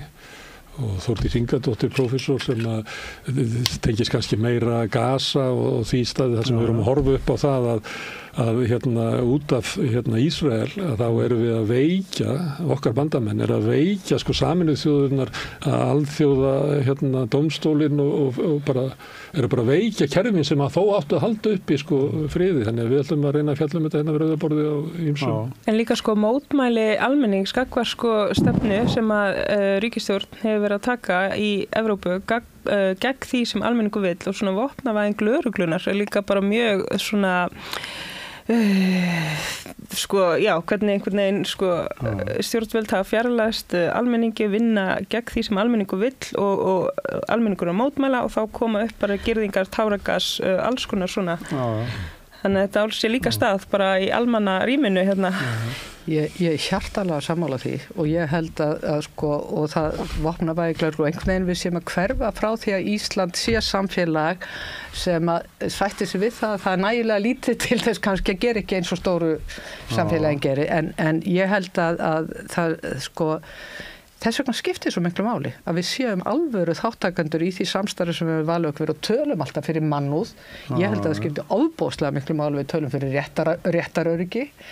Ég veit ekki alveg með lýðræði vegna þess að lýðræði eins og það túlkað hjá okkur eitthvað sem ég veit ekki hvort að við að telja að sé endilega besta stjórnunaraðferðin í öllu ríkjum heims, þannig sem að bara komur allt annars konar bakgrunni. En ég, og það nákvæmlega þetta sem ég að segja, íslenskir stjórnmálarmenn sem taka að sér að vera fulltrúar í Íslands erlendis, þeir eru að tala fyrir sjónarmiðum Íslands þar, en þeir koma heim og segja okkur frá því, þetta voru viðbröðin sem við fengum og við þurfum sem þjóð að ræða það og það nákvæmlega það sem ég að segja, mér finnst og ég heyri það að það mönnum finnst og ég get alveg tekið undir það kannski að Þórdís Kolbrún hafi meira stilt sér hinum megin í því að hafa skilning á sjónarmiðunum án þess að vera búin að fá þau sjónarmið frá Íslendingum. En það sem ég byrjaði að segja og alltaf endurtaka, ég held að þessi ofboðslega mikilvægt að þessi mál séu rædd og ég svona í ljósi reynslu minnar að þá ætla ég ekki að lýsa því og á ekkert að lýsa því hverjir eiga að vera ráðherrar í hverju sætum en af því ég byrjaði á því að byrjast á Þorgeiri Katrínu þá bara var það því að mér finnst þú svo ótrúlega flottu talsmaður, ég hef verið með henni í útlöndum og það skiptir okkur máli líka. En það sem að við í norrænu samstarfinu og Norðurlöndin þú hefur verið forseti í Norðurlöndin sem að við varaforseti tvisvar sinnum. Það sem að við erum að leggja áherslu á að gæta eru gildin sem að við teljum mikilvæg fyrir norræn velferðarsamfélag sem lýðræði, sem réttarríkið, sem jafnrétti og friður. Og ef við sjáum þessu ógnað að þá eigum við þetta bregðast við. Og farið stríð. Farið stríð? Nei. Hún sagði fyrir friði. Friður er náttúrulega grundvallaratriði. Þetta er það sem við heyrum í okkar heimsluta, þetta eru gildin okkar og við sjáum þau vera grotna innan frá að lýðræði bara ekkert svo sterkt að það vera að banna mótmæli gegn stjórnvöldum allt saman, það var horfað þetta og svo kemur þetta fyrir friði og hvað gerum við til þess að verja þetta? Já, við förum í stríð. Já, og sumir náttúrulega tala þannig að til þess að gæta friði þurfum við að búa okkur undir stríð og ég tala líka þannig, við þurfum að gæta öryggi okkar og vörnum en leið þurfum við að tala fyrir friðsamlegum lausnum og svo rödd verður að heyrast. Annars förum við bara beinaleið til helvítis. Annars sem okkur langar til að ræða í vikunni að ræða hernaðaruppbygginguna á Suðurnesjum og það verður gaman að fá sjónarmið frá þér og fleirum í það. Það umræðu. Já. Ég held að það sem að við þurfum að horfast í augu við það að það var gerð innrás sem að leiddi af sér einhverja atburðarás og við þurfum að reyna að standa vörð það að hvernig það þróast áfram að rödd okkar sé í samræmi við þjóðaviljan á þeim vettvangi. En við verðum líka að átta okkur á því að við erum þá í hópi einhverja bandamanna þar sem að við ein ráðum ekki hvað ákvarðanir eru teknar. Nei, algjörlega, en við erum herlaus þjóð og mér finnst að þegar við erum að aðstoða og styðja og hjálpa þá eigum við að gera það sem við erum góð í. En ég ætla að ræða annar mál en það er ekki tími fyrir það en ég ætla að segja þegar maður les fyrir eftir það að kærunefnd útlendingamála hafi sett út á og við aðgerðir lögreglustjórans á Suðurnesjum þegar ferðarfólk sem kemur inn og hún líst ekki nógu vel á það er þá bara geymt í flugstöðinni og alveg við 3 sólarhringa og það getur hvorki kyrst sér vopnið þurft að það er ekki með brottfararspjald. Það eru bara hungra fólkana sem er að vera að skoða málið þeirra og þau eru bara geymt þar á þess að geta svo mikið sem kyrst sér vassflösku. Ég ætla að enda þetta svona. Það eru Sanna Magdalena, Helga Jónsdóttir og Oddný. Og við ætlum að eiga örstutt spjall þau eru að tínast inn Píratar sem að þú ætlar að ræða við eftir. En við tökum okkar vikulega spjall örstutt rétt eftir. Eins og alltaf.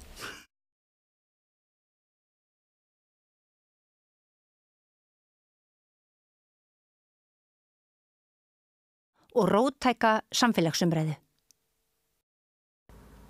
Allt það besta er ókeypis. Knúsaðu vini þína. Samstöðin þar sem manneskjurnar koma saman. Með því að ganga í leigjendasamtökin styður þú baráttu leigjenda. Leigjendasamtökin eru fyrir öll þau sem vilja vinna að réttlæti og öryggi á húsnæðismarkaði. Leigjendasamtökin.is. Ertu á leið heim úr vinnu? Stilltu á FM 89,1. Þarftu hann að tala borgarfulltrúa. Borgarfulltrúar Sósíalistaflokksins eru með viðtalstíma alla mánudaga klukkan 13:30 til 14:30. Það þarf ekkert að bóka tíma, endilega kíkja við í Bólholt 6, 105 Reykjavík. Segðu það á Samstöðinni. Samstöðin er í eigu hlustenda, áhorfenda og lesenda. Sláist í hópinn og gerist áskrifendur.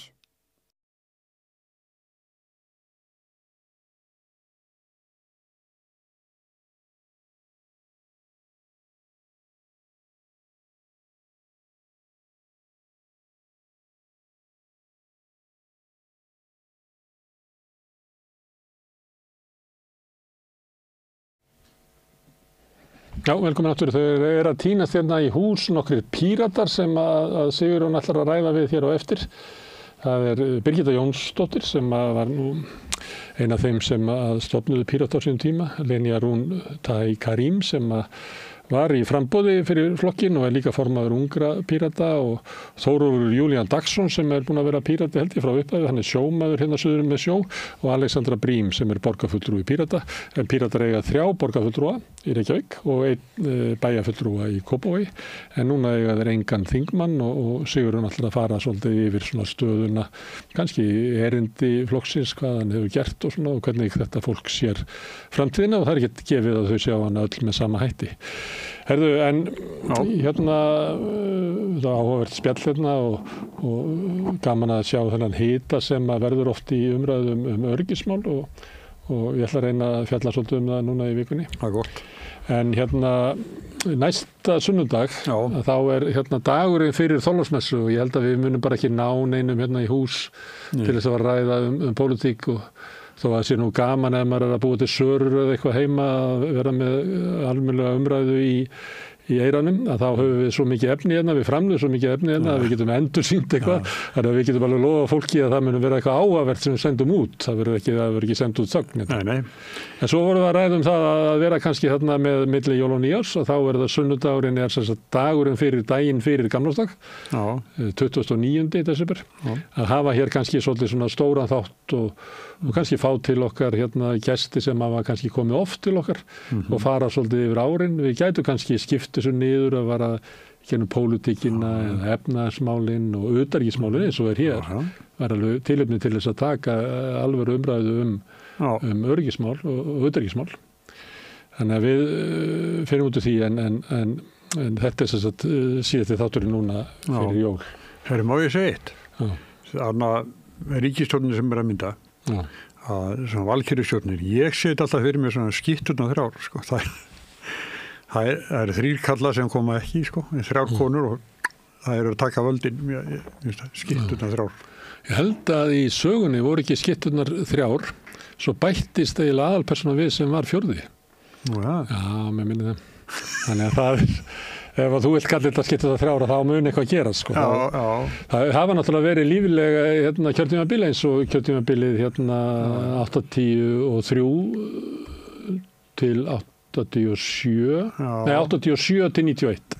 Það var ríkisstjórn Þorsteins byrjaði og síðan tók við ríkisstjórn Steingríms Hermannssonar og hún var alls konar. En það var, þegar hann var utanríkisráðherra, þá boðaði hann til Steingrímur, boðaði hann til opins fundar stjórnmál í 8 salnum og sögu og ég fór þangað og hann sagði bara að Róm brennur. Það var hann að tala sko ríkisstjórnina sem hann sjálfur átti að þetta Róm brennur og svo snemmeti það verið stjórnarslit og í beinni útsendingu á Stöð 2. Það sem að Steingrímur og þetta er nú alls konar sögur til umynda, ég heldur að við sagt þetta báðir frá þessu að ég man ekki hvort það var þannig að sko Steingrímur átti að fara í viðtal en Jón fór með honum sko. Það var ekki planað að þeir væru þarna 2. En þarna var ríkisstjórn Þorsteins að bresta og þar var einmitt dæmi það hvernig Sjálfstæðisflokkurinn hegðaði sér alltaf öðruvísi í stjórnarsamstarfi heldur en aðrir. Að eitt af verkefnum ríkisstjórnarinnar, Jón Baldvin var í fjármálaráðuneytinu, var að setja á vask virðisaukaskattinn og breyta skattkerfinu. Það var margt sem þessi ríkisstjórn gerði og vaskur var settur á og þá var afnumið það að áður hafði verið söluskattur og þá var hann ekki á matvæli og það var kallað matarskatturinn og það var gríðarleg læti í samfélaginu þetta og meðal annars beindist að Jóni kasta eggjum í húsið sem við byggum í á Vesturgötunni og hann var að fara í gegnum svona mikinn storm og svo allt í einu kemur tilkynning frá þingflokki Sjálfstæðisflokksins að þeir vilja leggja af matarskattin. Þannig að það voru búin að senda Jón í gegnum svona svipugöng í heilt ár. Það var allt í einu bara nei, við ætlum hættu við. Þannig að En hann samt 14% af matvæli eða ekki? Já, en ég mann svolítið eftir þessu tíma því að við vorum í blaðamennsku þá eins og þú ert ofta að segja, þá var hann alltaf að reyna að fylgjast með. Og ég, mér fannst alltaf eins og að það hafi verið grafið undan Þorsteini af samýrum hans í Sjálfstæðisflokknum, meðal annars með ráðleggingum þetta og fleira, þannig að það voru öflin í Sjálfstæðisflokknum sem að sópuðust í kringum Davíð Oddsson, sem að vildu grafa undan Þorsteini vegna þess að Davíð gerðu það. Og þannig að svo vandi sem hann var í þessari ríkisstjórn var fyrst og fremst innanfrá. Og ég man alveg eftir þessu einhvern tíma það var Ólafur Ísleifsson var aðstoðarmann hans einhvern tíma þegar ég var búin að tala við hann og lagði síman á og þá hugsaði bara hvað þetta þá hafði ég bara á tilfinningunni að þeir sætu þarna raunverulega bara tveir og væru líklega þeir tveir í bænum eða í landinu sem að vissu minnst hvað var að gerast þannig að það var Það Þorsteinn mikil sómamaður. Já, en það var mér fannst alltaf farið illa með hann. Og maður manni til svona myndum og svo sá maður svona Davíð Oddsson koma hlaupandi á fund. Það kom alltaf eitthvað sem út úr því sem reyndist Þorsteinn illa. Já.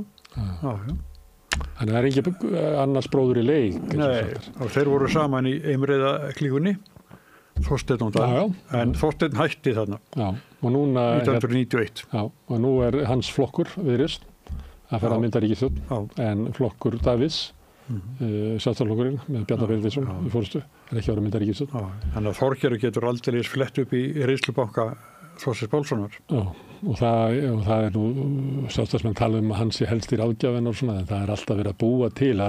Það einn svona aðferð til þess að grafa undan stjórnmálafólki, alltaf að láta líta út eins og þau séu bara handbindi ykkur annara. Sagt, þessir hægri menn alltaf að segja Ólafur Ragnar og Össur séu einhvern veginn með Kristrún í bandi. Þetta líka svona karlrembu háttur sem náttúrulega yfirgengilegur í ef þú lest Reykjavíkurbréfin og svona, ótrúlegur karlpunga háttur. En það verður gaman að fylgjast með ef þessi ríkisstjórn verður, hvernig það mun kveikna í Reykjavíkurbréfunum og þau verða skrýtnari og eru svo skrýttir fyrir. Hvílir kannski Trump aðeins?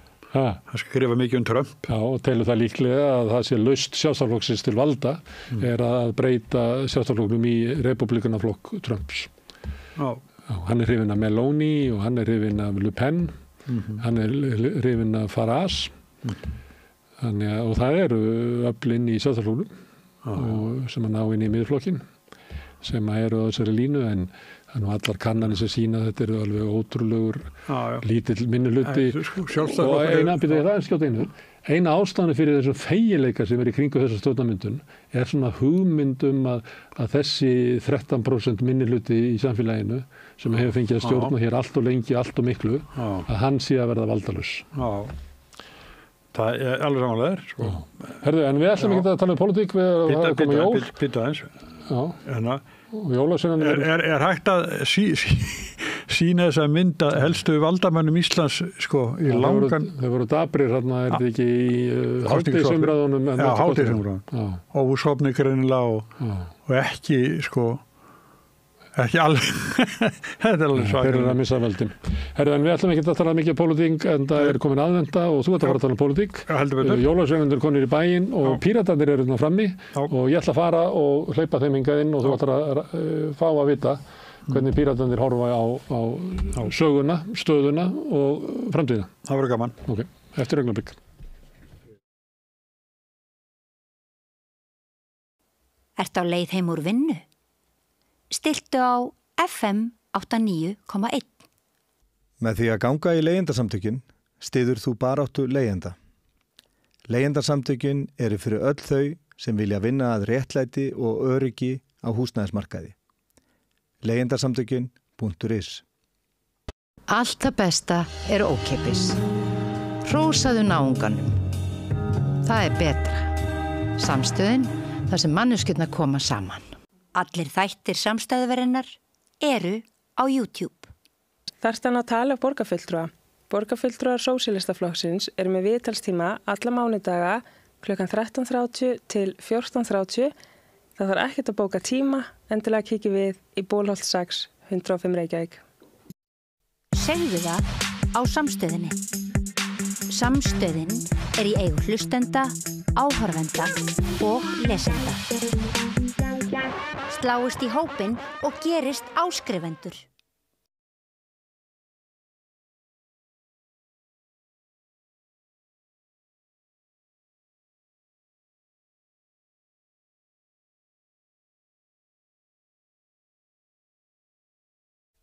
Allir þættir samstæðvarinnar eru fáanlegir á öllum helstu hlaðvarpsveitum. Þarftu að tala borgarfulltrúa. Borgarfulltrúar Sósíalistaflokksins eru með viðtalstíma alla mánudaga klukkan 13:30 til 14:30. Það þarf ekkert að bóka tíma, endilega kíkja við í Bólholt 6, 105 Reykjavík. Gerist áskrifendur á Samstöðinni og taki þátt í að byggja upp öfluga og róttæka samfélagsumræðu. Allt það besta er ókeypis. Fáðu þér vatn að drekka. Samstöðin, þar sem manneskjurnar koma saman. Með því að ganga í leigjendasamtökin styður þú baráttu leigjenda. Leigjendasamtökin eru fyrir öll þau sem vilja vinna að réttlæti og öryggi á húsnæðismarkaði. Leigjendasamtökin.is. Segðu það á Samstöðinni. Samstöðin er í eigu hlustenda, áhorfenda og lesenda. Sláist í hópinn og gerist áskrifendur.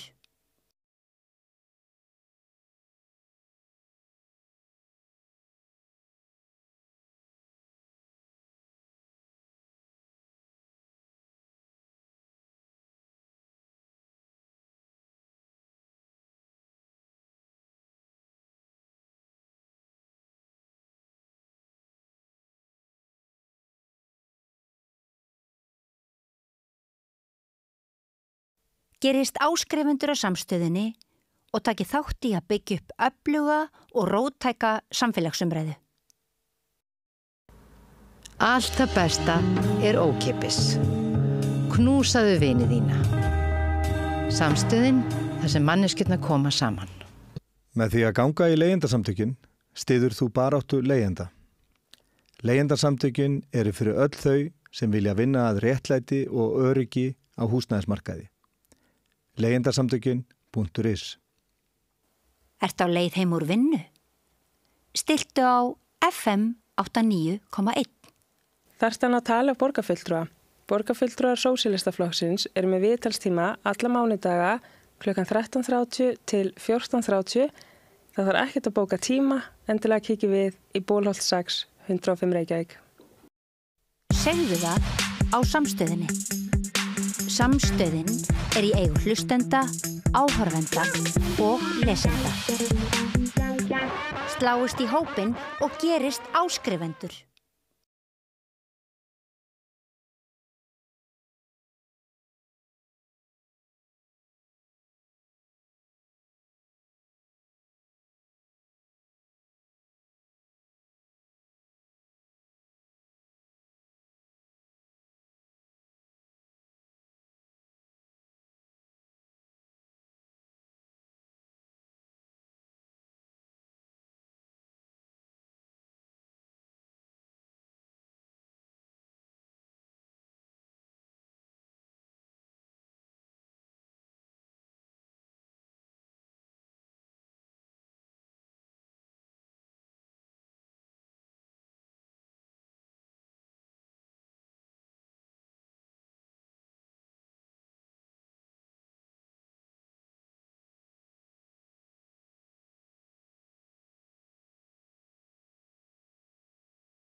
Já, komið sæl á ný. Eins og við sögum á hann þá ætlum við að tala við fólk sem að horfur eftir Pírötum út af þingi og þau eru komin hérna sem hafa haft mikil áhrif á Pírata. Það er Birgitta Jónsdóttir sem var einn af stofnandi Pírata, Alessandra Brím, borgarfulltrúi og svo nafni sem ég þarf að lesa, Alenia Rún Taha Karim, formaður ungra Pírata og Þórólfur Júlíun Dagsson, sjómaður. Já. Það við eigum samrætt að vera sjómenn, ég var líka sjó hérna einu sinni. Já, það er langt best að fara út á sjó. Það er komið langt út á haf og það er ekkert internet. Og þá getur maður loksins komist í þá sjálfskoðun sem maður þarf að fara í svona öðru hverju. Það er mjög gott fyrir andlegu heilsuna. Þetta er líka ástæðan fyrir því að sund er góð líkamsrækt af því að það er að fá líkamsræktunum svo þú getur eiginlega bara ekki verið að hlusta á hanga á netinu á sama tíma eða horfa á eitthvað eða hlusta á eitthvað. Við erum að tala við eitthvað líka, það er alveg vonlust. Já, nákvæmlega. Ég elska sund. Uppáhaldið mitt er semst bangsund og horfa á ský. Já, kannski í norðurljósin, það er alveg frábært. Já. Ég veit ekki svona þegar maður er í sundi á daginn, það getur gerst en það er kannski once in a lifetime. Já, nákvæmlega. Herðu, Píratar. Birgitta, hvernig var þið við? Ég sá þetta nú aðeins fyrir, þú veist, en þetta er mjög slæmt að hafa mist Pírata út af þingi, út af því að Píratar höfðu þá sérstöðu að bæði við vorum með stofnum með annars að koma nördum á þing sem skildu lagasetningu í kringum okkar borgarlegu réttindi á netinu og síðan náttúrulega voru Píratar mjög fókuserar á að uppræta spillingu og að valdefla almenning og þannig að það hlýtur að fara svo að Píratar finni aftur mjög sterkt fyrir erindi sínu og nái fólki aftur inn á þing og ég held að það sé, mér finnst mjög mótiverandi þegar einhver segir, já, hefur aldrei komið fyrir að einhver flokkur hafi dottið út á þingi og komist aftur inn. Mér finnst það bara mjög verðugt verkefni að afsanna það. Já. Algjörlega. Alessandra. Ég meina... Það er ekki breyting á baklandinu. Þetta er við bara þurfum svolítið að bara ná utanum bara í fyrsta lagi hvað við gerðum vitlaust og kannski bara hvernig ástandið samfélaginu er breytt og hvernig samfélagið er öðruvísi kannski heldur en það var. Ég upplifði þetta sem svona frekar svona snarpa breytingu. Þetta er að þannig að fólk er kannski kjósa eftir mismunandi hlutum í borg og landsvísu en meina við vorum með 11,6% í borginni 2022, það er ekki langt síðan sko. Þannig að það er annarkvort bara að fólk er að meita okkur á fullkomlega allt öðrum forsendum eða þá að það er bara eitthvað mikið bara búið að breytast í hvað fólk er að kjósum. Er endinu sér lokið? Ég myndi ekki segja það en við þurfum kannski... Kjósendur heldur þau segja það? Nei, ég held að það sé kannski ekki endilega málið. Ég held að kjósendur hafi ekki tengt kannski við málin sem við vorum kannski mest að tala um. Við vorum ekki að kannski ná að koma okkar talpunktum nógu vel til fólks og kannski í tilfellinu það sem við gerðum það, þá vorum við að velja rangapunktana til þess. Það er líka kannski bara að fólk var komið í mjög mikinn svona... Ég held að það hafi í alvörunni haft áhrif að á allra síðustu dögunum þá mælist sjálfstæðisflokkurinn með einhvern uppávíkipp og þá fólk sem ætlaði svona kannski að styðja áfram við okkur hugsaði að það vildi frekar styðja við það að samfylkingin eru örugglega stærst svo að Kristrún fengi stjórnarmyndunarumboð og eitthvað svoleiðis en þú veist ekki það. Ég fælt þó það hefði ekki gerst þá verið auðvitað alltaf verið að sjá fram á rosalega mikið hrun sko. Þannig að þetta er, við þurfum bara aðeins að skoða sko. Bara já, hvernig eru við að fungera bæði inn á við í flokknum, okkar einn í struktúr og hvað er það sem við erum að setja á oddin út af við sko. Og ég myndi segja ef við erum að skoða hvað í grunninn eru Píratar þá er það svona frjálslyndur umbótaflokkur sem berst gegn spillingu og gegn authoritarianisma, vill fá bara betra stjórnkerfi, vill bara spillinguna burt og ég er alveg sammála mörgum af stefnumálunum sem við erum komið með inn síðan, þú veist, með hvalveiðar og alls konar, en það er ekki stóru málun okkar, það er ekki ástæðan fyrir því að við byrjuðum í pólitík. Þannig að við þurfum kannski bara aðeins að svona skoða hvað það er. Það er svona smá spilling í því, sko. Það er dæmið það að Kristján Lofsson sendi inn sem bara tilbúið frumvarp. Augljóslega. Já, þannig að þetta er... Og það þurfum að taka þetta út frá okkar vinkli, en ekki bara út frá að við erum banna hvalveiðar. Þú veist, ég hef alveg verið með og lagt fram tillögunum, þú veist, banna hvalveiðum, en það er ekki aðalmál, það er áhugamál, getur við sagt. Já, og það er líka, það er samt svo góði punktur, sko, að kannski ástæðan fyrir því að við þroskumst eða þróumst þangað sem við erum komin, er að við erum að mörguleiti, við erum ekki með sterkar skoðun allavega með vinstri hægri. En við verðum svona með tímanum svolítið meiri vinstriflokkur í praxís vegna þess að við erum alltaf að bregðast við bara spillingu og kjaftaði frá íhaldi og hægri sem hefur búið að vera í stjórn svo lengi. Já, náttúrulega síðast var vinstri stjórn, eða ég myndi nú ekki... Já, það er sem við sem segja það. Sko, 2021, sko, þá varst þú kjörinn til þings. Já, sætla minninga og það er svolítið lýsandi, sko, að það hafi verið mín svona fyrsta upplifun af íslenskum stjórnmálum. Það var haft að vera yngsti þingmaður sögunar. Já, þú veist, þessi ólöglega endurtalning sem átti sér stað, það var einmitt mín bara fyrsta upplifun af íslenskum stjórnmálum og ég held að það sé bara rosalega telling sem að sletta aðeins. En ég held að niðurstöður þessara kosninga, það sé best að nálgast það af ákveðinu auðmýkt og ég meina flokkurinn verður líka bara að vera tilbúin að horfa inn á við og skoða bara einmitt eins og Alexandra sagði, hvað við gerum vitlaust, hvernig stemmingin í samfélaginu er akkurat núna og hvernig við viljum lýsa okkar erindi. Ég meina, Píratar eru flokkur sem að bendir á óþægilegu málin. Píratar eru flokkurinn sem að er með læti á Alþingi, jafnvel þó að það sé óvinsælt. Það er óvinsælt að taka þessa slægi gegn spillingu og gegn frændhygli og bara gegn þessum lélegu vinnubröðum sem að á sér stað í stjórnsýslunni. Þetta er okkar erindi, en okkar erindi er samt líka frjálslyndi, frelsismál og ég held að við höfum svona smá mist sjónar á því, kannski út af því að eins og Alexandra sagði, við erum búin að vera í stjórnarandstöðu svo ótrúlega lengi og við erum að bregðast við Sjálfstæðisflokknum sem er sko með öll stóri ráðuneytin. En núna tala að vinstriflokkarnir enginn þeirra hafi náð þingmanni og þá er að tala þess að þráflokka, sósíalista, ykkur og vinstri græn og það er að fara samræður til að hvort þið geti unnið einhvern veginn saman, finnst þér það? Já, ég meina það er eitthvað sem að... Er nógu mikið til vinstri til að fara í kompani með vinstri grænum og sósíalistum? Það eru örugglega einhver sameiginlegur snertiflutur en til að fara í sameiningar, ég held ekki. Ég meina, erindi Pírata er bara... Við erum ekki á þessum stjórnmálás, en ég held að það hafi samt líka flægt fyrir fólki að við neitum að skilgreina okkur hægri eða vinstri. Þú veist, þegar að kemur að tilteknum málum, þá er það alveg augljóst. Við erum meira vinstra megin, en það fer samt líka bara eftir hverjir er í stjórn og hvernig það er verið að haga þessum tilteknum málum. Eins og til dæmis þegar að kemur að efnahagsmálunum. En það er auðvitað bara eitthvað sem að grasrótin þarf að koma sér saman um hvort við viljum eiga þetta samtal eða ekki, hvort við viljum mynda eitthvað kosningabandarlag fyrir næstu kosningar, en menn vilja samt líka meina að Samfylkingin sé vinstriflokkur. Það er kannski ekkert... Ég meina Samfylkingin er vinstriflokkur, en mér finnst það svo skrítin orðræða og líka mjög skrítið að spyrða Pírata inn í þú veist, flokkar sem eru ysti vinstri út af því alveg bursuð frá því hvort að þú veist að það hefur verið einhver vinstri slagsíða á okkar pólitíska ás og þá erum við ekki vinstriflokkur, ég bara hafna því algjörlega. Og við erum að minnstakosti alveg, kannski er þetta skilgreinungur sem eitthvað svona, jú, við erum aðeins til vinstri svona í praxís eitthvað svoleiðis, en þú veist, við erum ekki í hjartanu eitthvað sérstaklega vinstriflokkur. En það er pláss fyrir alla hjá okkur. Akkurat.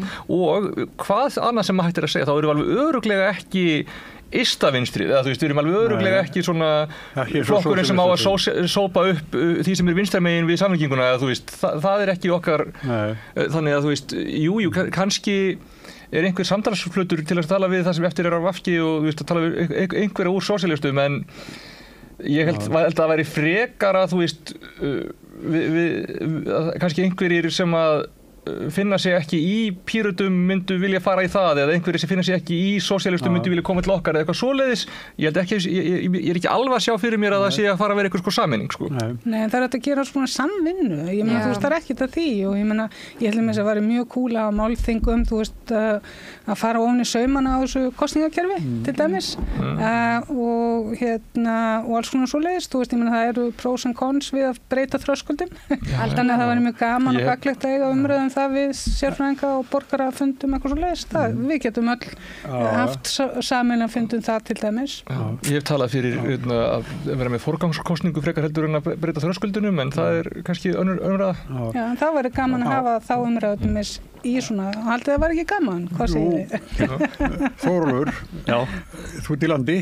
Ég í landi og ég bara minnst gaman að hlusta á Alexander allavega, það svona, maður heyrir það er komið vilji til þess að ég var bara að fara að djöflast í þessu, gera eitthvað og líka bara hlusta á hann að tala, hann að Lenju bara upprennandi pólitíkus, því líku kraftur, bara eftir að hafa verið sett, lendi í hakkavilni, skulum vera aðeins temma okkur niður, að bara stíga aftur upp og bara, þú veist, risin á aftur lappirnar og tilbúin til þess að taka slægin, sko, þetta bara frábært og sko, ég held að það sem að, sko, ef þú spyrð bara til dæmis ChatGPT af hverju Píratar, ég prófaði það áður í komika, af hverju ég að fara í viðtal, af hverju heldur að Píratar hafi orðið, þú veist, dottið út af þingi.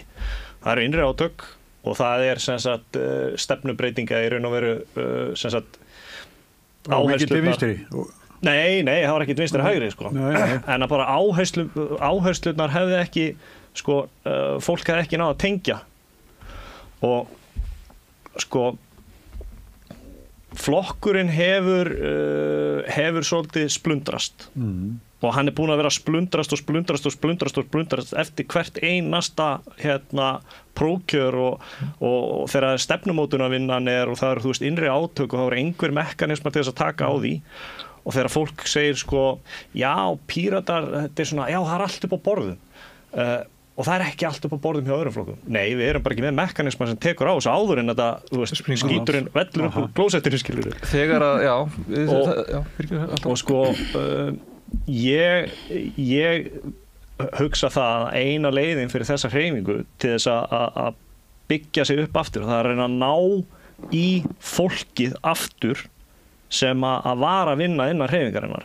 Það fullt af fólki þarna úti sem rosalega brennt, eins og bara Birgitta og fleiri sem hafa bara fengið rosalega slæma útreið. Og bara, þú veist, í raun og veru eitthvað sem hefur átt að taka á áður en að allt springur í loftu.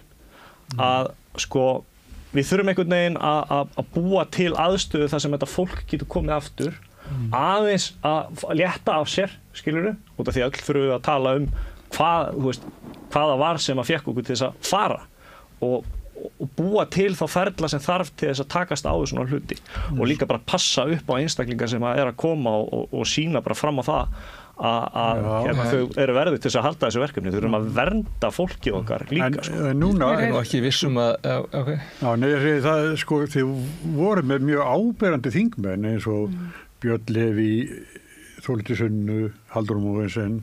Þetta var svona áberandi fólk í umræðin á þinginu. Ég horfi á alþingi, þannig ég búin að sjá þetta fólk oft í sjónvarpinu mínu.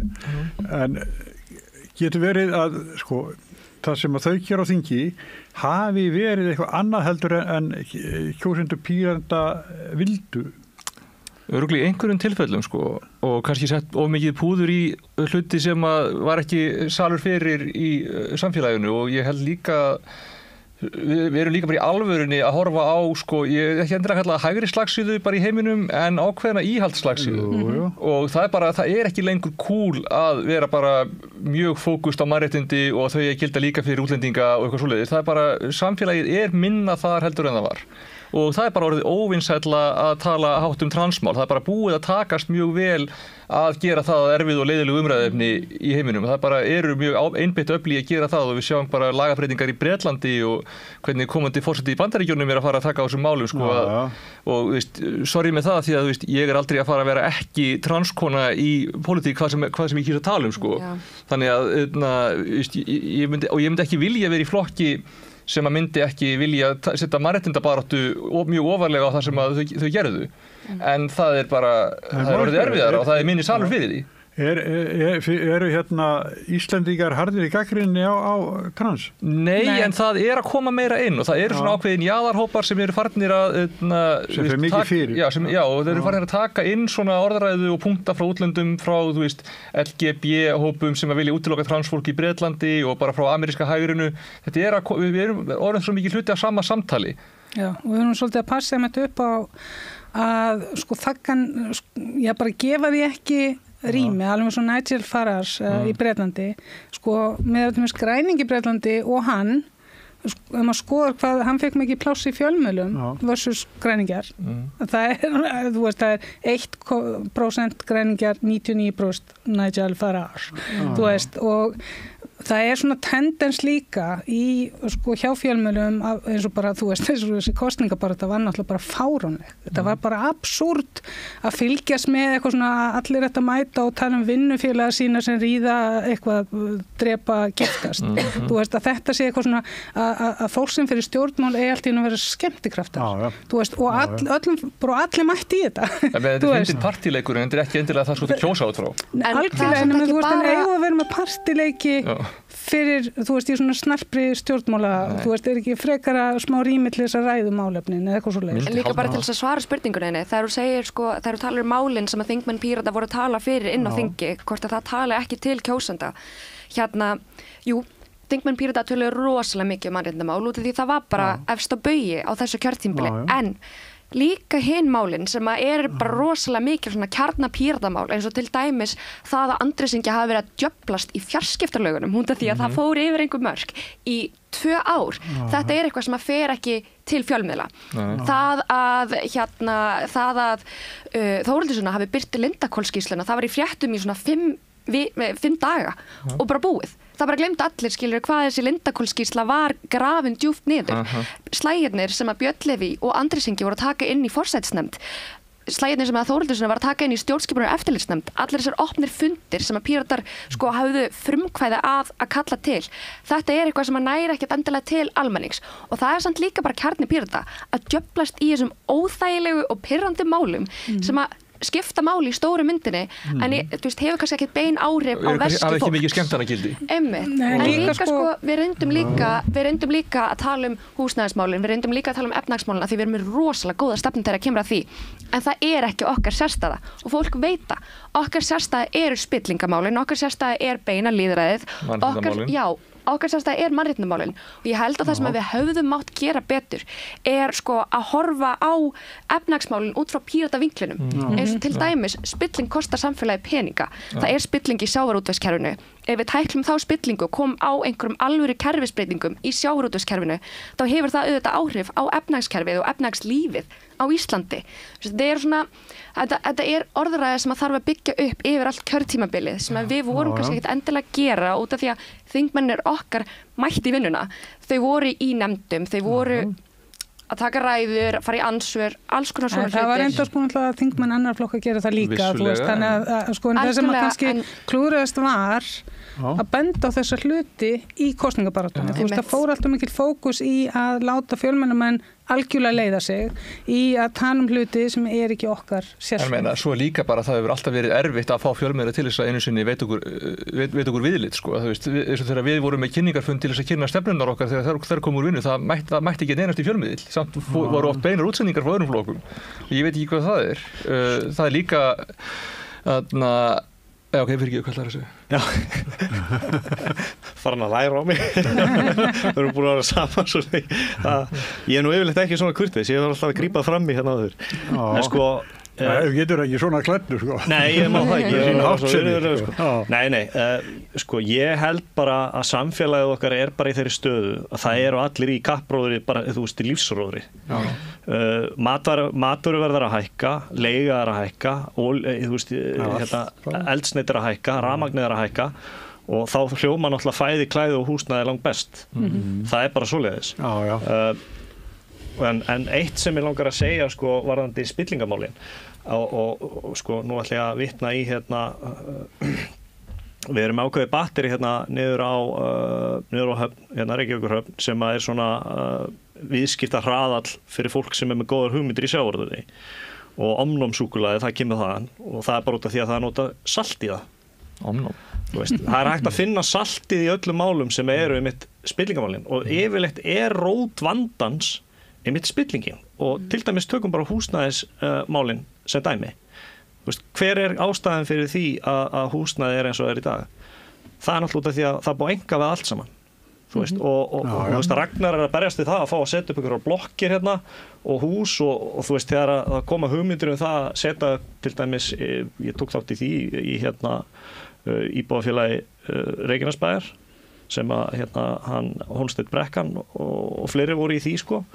Við vorum að finna einingahús og allt og þetta fyrir mörgum ára síðan. Ég og Jón Þór við ætluðum að fara fyrir kosningarnar, ég man ekki, það eru svo margar, en við ætluðum að fara til Svíþjóðar og Finnlands og skoða einingahús og annað sko. Og það er svona einhvern veginn, ástæðan fyrir því að húsnæðismálin eru orðin eins og eru út af spillingu. Já, og líka fjármagnskostnaði sem er líka út af spillingu en það er raunverulega. Já, svo líka bara, það er verið að bæta kostnað á sveitarfélögin og sveitarfélögin er að taka, taka inn meiri tekjur í gegnum lóðirnar. Svo er líka, þú ert með lóðabraskara sem er að kaupa lóðirnar og sita þeim. Þú ert með fólk sem er að nýta sér alls konar leiðir, skilur, til þess að kaupa húsnæði. Það flytur ekki einu sinni inn í þetta húsnæði. Það kaupir húsnæði á einhverju ákveðnu byggingastígi eða fer í einhverju röð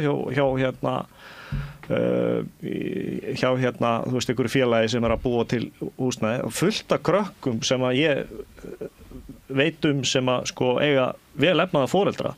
Þau fjármagna það bara að kaupa nýtt hús bara með því að það hafa keypt íbúð hér, keypt íbúð hér, svo bara selt og hagnaðurinn af húsnæðisbólunni sem að blæs bara endalaust út að hann var notaður til þess bara að kaupa í raun og veru húsnæði skuldlaust.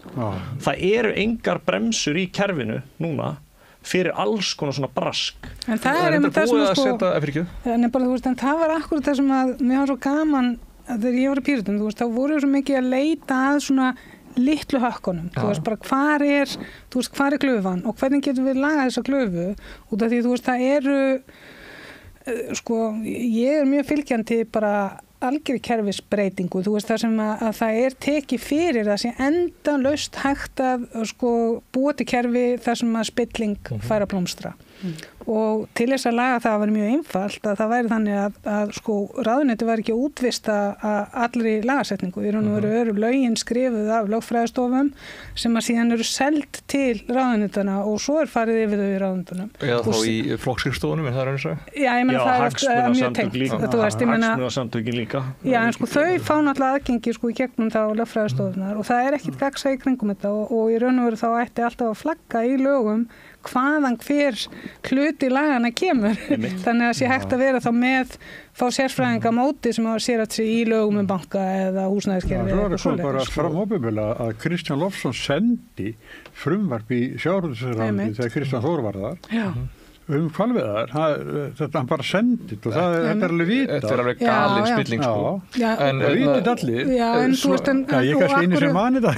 En máli það er nefnilega unga kynslóðin, mín kynslóð, við vitum þetta ekki.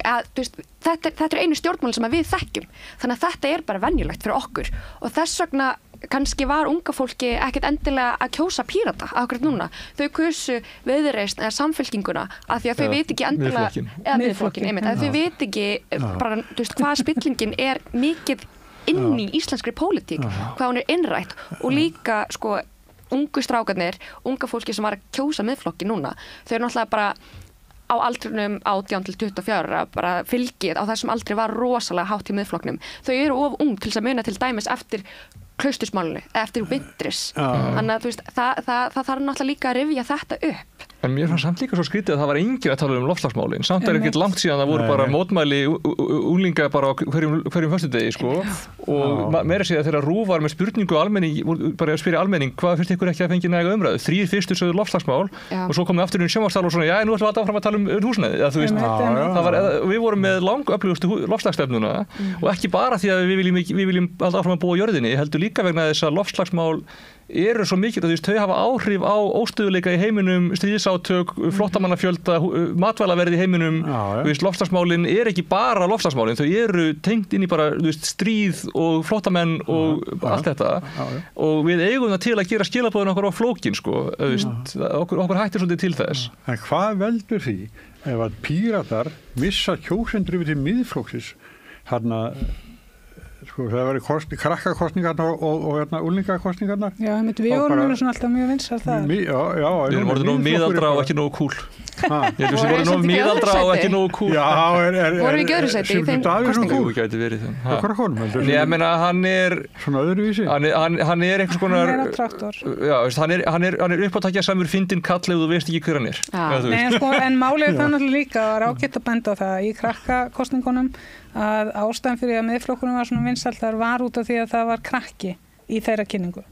Krakkarnir sögðu að það var barn sem var í myndbandinu fyrir Miðflokkinn. Það fannst, og þau sögðu það bara út af því að hann var eini flokkurinn sem var með krakka að tala við krakka sem dæmi.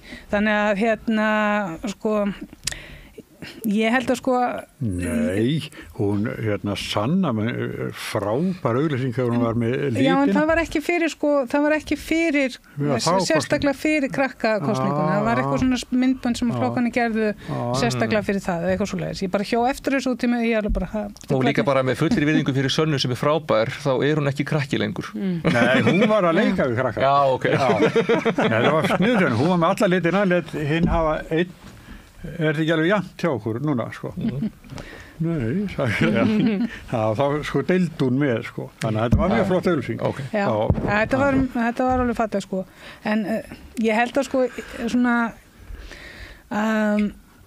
ég held að tæknan sé svona í grunninn hafi erindi Pírata ekkert breyst og að margir glemti að ég meina þú veist Píratar voru meðal að stofnaði til þess að klára þingsályktun að Ísland myndi taka sér afgerandi lagalega sérstöðu fyrir upplýsing og tjáningafrelsi og ég fekk Katrínu til að klára það mál þó ég var rætt á þingi og það var Píratamál að fá allir með uppljóstraralögin þar sem að við erum með sko bara einhver bestu uppljóstraralög í heimi út af því að það ekki bara fyrir opinbera, heldur líka fyrir fólk í einkageiranum og hefði verið mjög gott fyrir Jóhann Ernst þegar hann fór gegn Samherja ef það hefði verið komin út þegar hann var í einkageiranum og mér finnst bara mikilvægt að tökum líka til okkar það sem við höfum gert vel og við höfum gert mjög margt vel og en á sama tíma þá einhvern veginn bara það sem við gerðum ekki vel var að við vorum ekki nægilega góð í að til dæmis vinna með fólki út á landi. Það var bara engin starfsemi. Það var nákvæmlega engin starfsemi út á landi.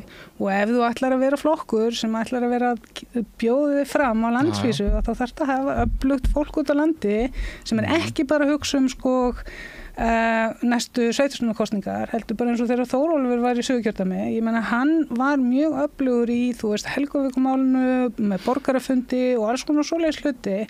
Þannig að við þurfum að líta í eigin barm með hvernig við í raun og veru bara vorum og fókusiruð á borginu. Sko, já, að vissu leyti sammála því, en við höfum alveg haft öflugt fólk út á landi, en það bara kemur svolítið og fer og okkur hefur ekki tekist að byggja upp sterkar stöðu þar. Það voru fjórir í Suðurkjördæmi, það voru fjórir að vinna í kosningabaráttunni fyrir Suðurkjördæmi. Ég ætla samt að segja, sko, bara svo ég segi það, ég fór 2 daga og safnaði 100 undirskriftum fyrir meðmælasöfnunina bara á Suðurlandi. Ég hef í engum kosningum fyrir Pírata þurft að fara og safna í öðru kjördæmi nema svona aðeins í hvað tilfallandi í Suðvestur bara svona því að þar erum við að hanga þann daginn.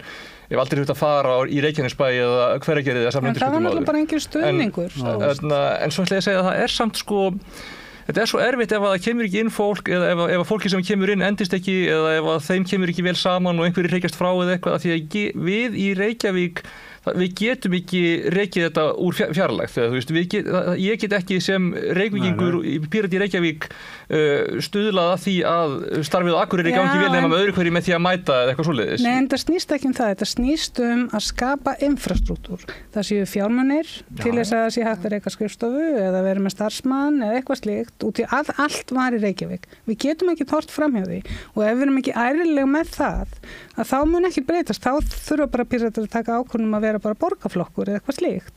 Þú veist, út af því að ef það sé ekki horfstugu það, þú veist, þetta snýst ekki bara að þú veist, þú getur ekki ætlast þess að fólk, og þetta oft sama fólki sem að vinna alla gröntvinnuna, skilurðu, og síðan sem sagt færðað, sko, eru fjarfundinir ekki einu svona almennlegir, þú veist, til þess að fylgjast með innastarfi fólk kemst ekki.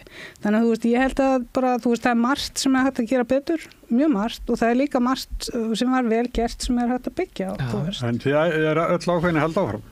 Í fyrir þetta? Mér langar aðeins að taka bollarinn út að við vorum nú að tala landsbyggðina og sko við vorum að vinna rosalega öflugt starf á Suðurnesjum og héldum mjög vel utan okkar hóp og það var mjög mikið samheldni hjá okkur en sko það sem að í raun og veru gerist það að límið svolítið svona slitnar þegar að sko það voru að koma alls konar ályktanir og alls konar svona hluti frá Reykjavík sem að sko við þurftum svo að fara í okkar horn skilurðu og það allir bara hvað? Ég bara að fara að banna nagladekk og ég bara að fara út á Reykjanesbrautinni og þú veist, snjómokstur ekki nógu góður hérna í höfnunum og ég þarf að vera á nagladekkjum og má ég ekki vera á nagladekkjum og þú veist, við svona svolítið fórum í þann gír að við vorum svona, herru, við getum ekki verið að taka ákvarðanir að þú veist, ákveða það að vera á móti nagladekkjum bara svo ég tæki það sem dæmi skilur og svo erum við bara á landsbyggðinni, þú veist, það bara gengur ekkert upp. En ég meina landsbyggðin er sjálfstætt aðildafélag. Já, ég ætla að segja, þetta er góður punktur sko, þegar við erum að taka einhver ákvörðun sko bara loftgæðamál í Reykjavík, þá erum við ekki að segja allir Píratar á landinu þurfa að vera á móti nagladekkjum. Við erum bara að segja í Reykjavík, fyrir bílar sem eru mestmegnis innanbæjar, þá eru nagladekk ekki endilega máli nema bara í einhverjum algjörum undantekninga aðstæðum eða þú veist þegar þau þurfa að fara út úr bænum eða eitthvað. Það er ekki þar með sagt að við séum að segja að það enginn að vera á nagladekkjum sem er að fara Reykjanesbrautina eða fara suður á landið eitthvað. En þú veist, en af því að við erum eini staður þar sem Píratar eru í sveitastjórn, þá er þetta það eina sem fólk heyrir og samt ekki alveg að það er vandamál. En ég get ekki hunsað það þegar ég fæ einhverju gögnum það að nagladekk eru valda 70 sinnum meiri svifryksmengun heldur en neitt annað sko. Eða, þú veist, og svifryksmengun er bara mikið vandamál í borginni, þannig að veist, ég get ekki hunsað það. Já, þú ert þetta líka bara álykta sem borgarfulltrúi Pírata. Akkurat. En ég sko, það sem ég er að reyna að benda á er einfaldlega það að sko að vera með samráð og tala saman, skilur því að þú veist, ég hef alveg geta stutt undir þá tillögu að þú veist, Reykjavík myndi sjá til þess að þú veist, fólk í Reykjavík væri þá veist, ekki á nagladekkjum, skilur en ég meina, þú veist, fólk út á landi þegar þessi skilaboð komið, þau voru bara ekki nógu beitt og þegar eitthvað eru kastað fram og það er ekki haft samráð að þá náttúrulega koma ekki svona álitlega spurningar upp þá fórum við að álykta á móti skilur og þá, þú veist, til þess að geta sagt við okkar fólk skilur, nei, hérna, við erum ekki að fara að banna nagladekk, við styðum það að fólk á landsbyggðinni sé á nagladekkjum og verður þá að geta farið á sínum nagladekkjum til Reykjavíkur. Ég misti alveg að stóra nagladekkjum. Já, segðu sko. En þú veist, að sko, ég skil svona málum að geta verið svo stór.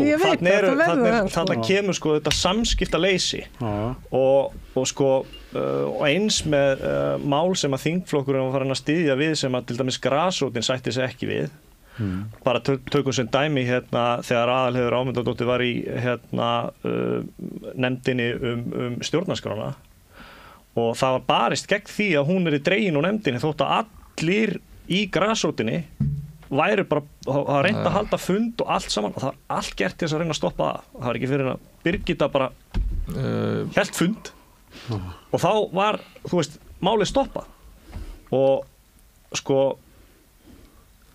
það voru aðilar, ég ætla ekki að nefna hennu en það voru aðilar innan þingflokksins sem voru alveg brjálaðir yfir því að það gætum ekki verið stjórntæk og það var aðilir sem sagði stjórntæk fyrir hvern?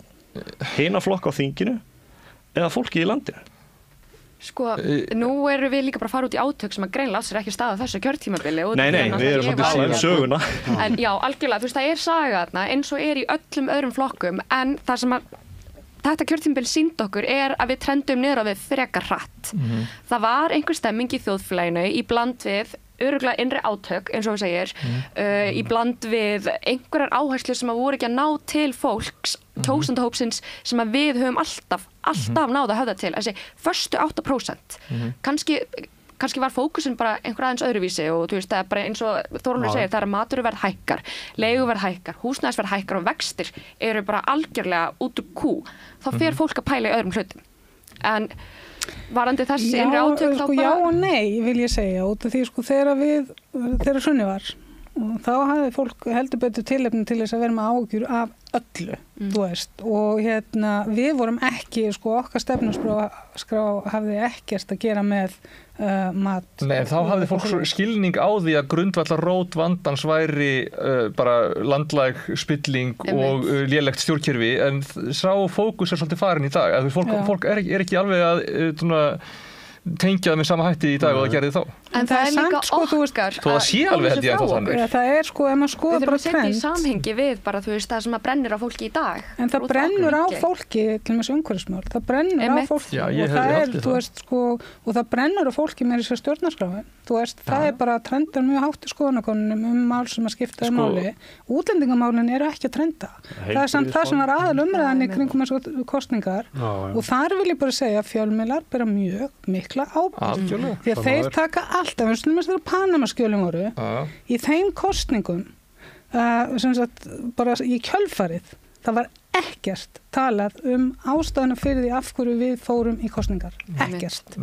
Og það var ákvörðun.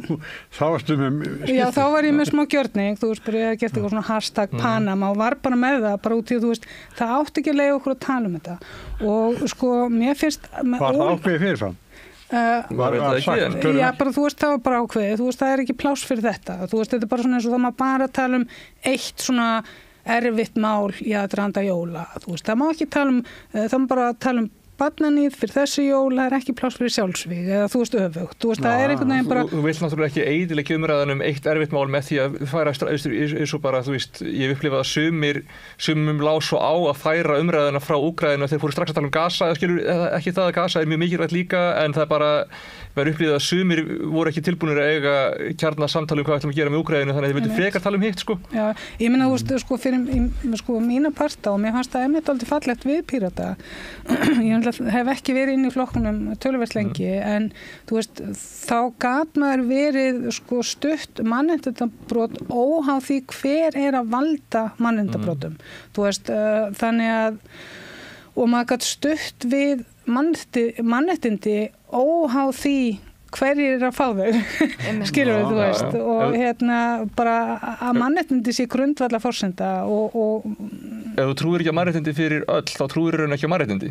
Nákvæmlega. En þú spurðir hvort við ætlum öll að svona vera áfram og vinna í þessu. Ég held að, ég er ekkert að fara allan ekki á þessu kjörtímabili í borginni og ég vil halda áfram að minnstakosti, ég held að við þurfum að fara í það að fókusera okkur, ákveða bara hvernig viljum við fungera sem flokkur, hvernig viljum við presentur okkur. Ég myndi jafnvel segja að það sé hægt að ræða hvort að nafnið sé að vísa í tíðaranda sem er liðin og fólk tengir ekki lengur við og hvort það sé fara að flækast fyrir okkur.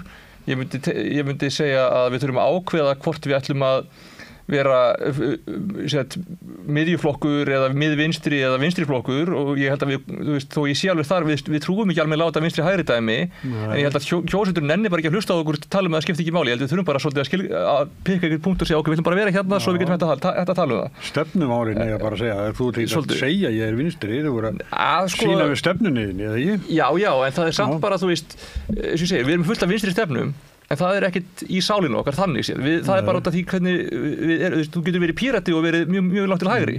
Ég meina, Jón Þór er bara libertarian, sko. Akkurat. En þú getur ekki verið, konungssinni og verið pírati, eða skilur. Þú getur ekki farið til móts við okkur á hinum ásnum.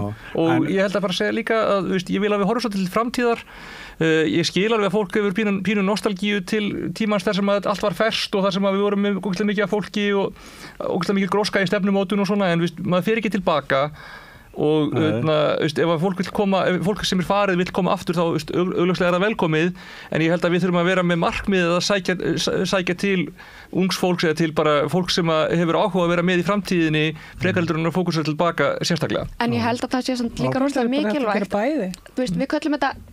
Við köllum þetta stundum fortíðarþrá, en ég held að það sé líka bara mikilvægt að horfa tilbaka og sjá bara hvert er erindi Pírata og við þurfum að ákveða út frá því hvernig viljum við erindi Pírata verði. Viljum við halda áfram með þessari braut sem við höfum verið á, fara aðeins meira til vinstri, að því að þessar kosningar þær sýndu okkur alveg að það er greinilega ekki rosalega mikil stemming fyrir mörgum vinstriflokkum.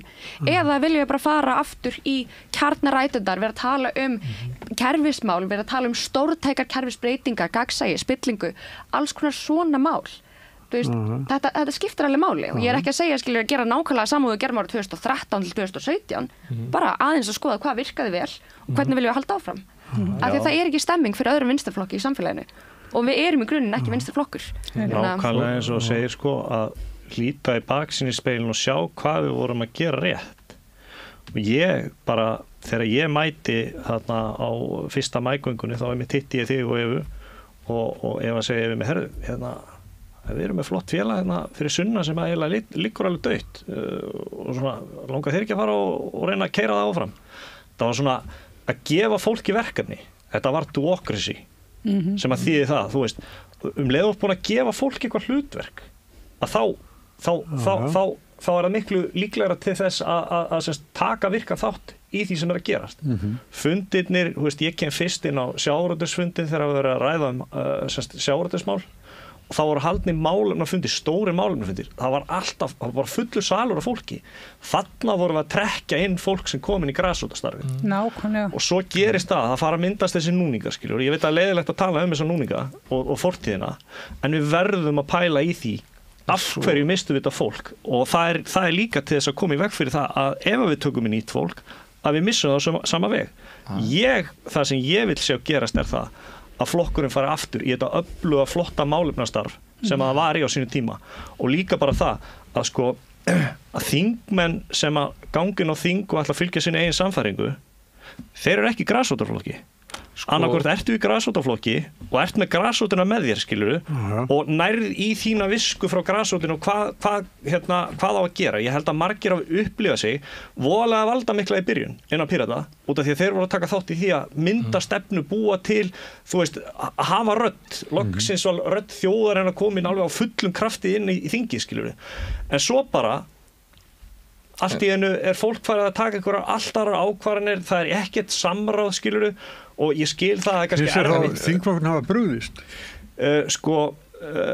Það er flott að vera með öfluga þingmenn sem eru að vinna á gott starf. Það verður ekki tekið af þeim.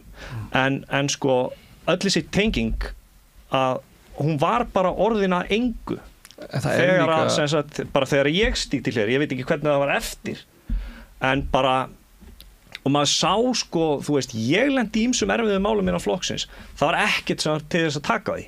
Þú veist, ég var sendur í alls konar verkefni sem að, þú veist, ég vil ekki einu sinni tala sem eru hlutir sem þurft að taka á sem voru mjög alvarlegir.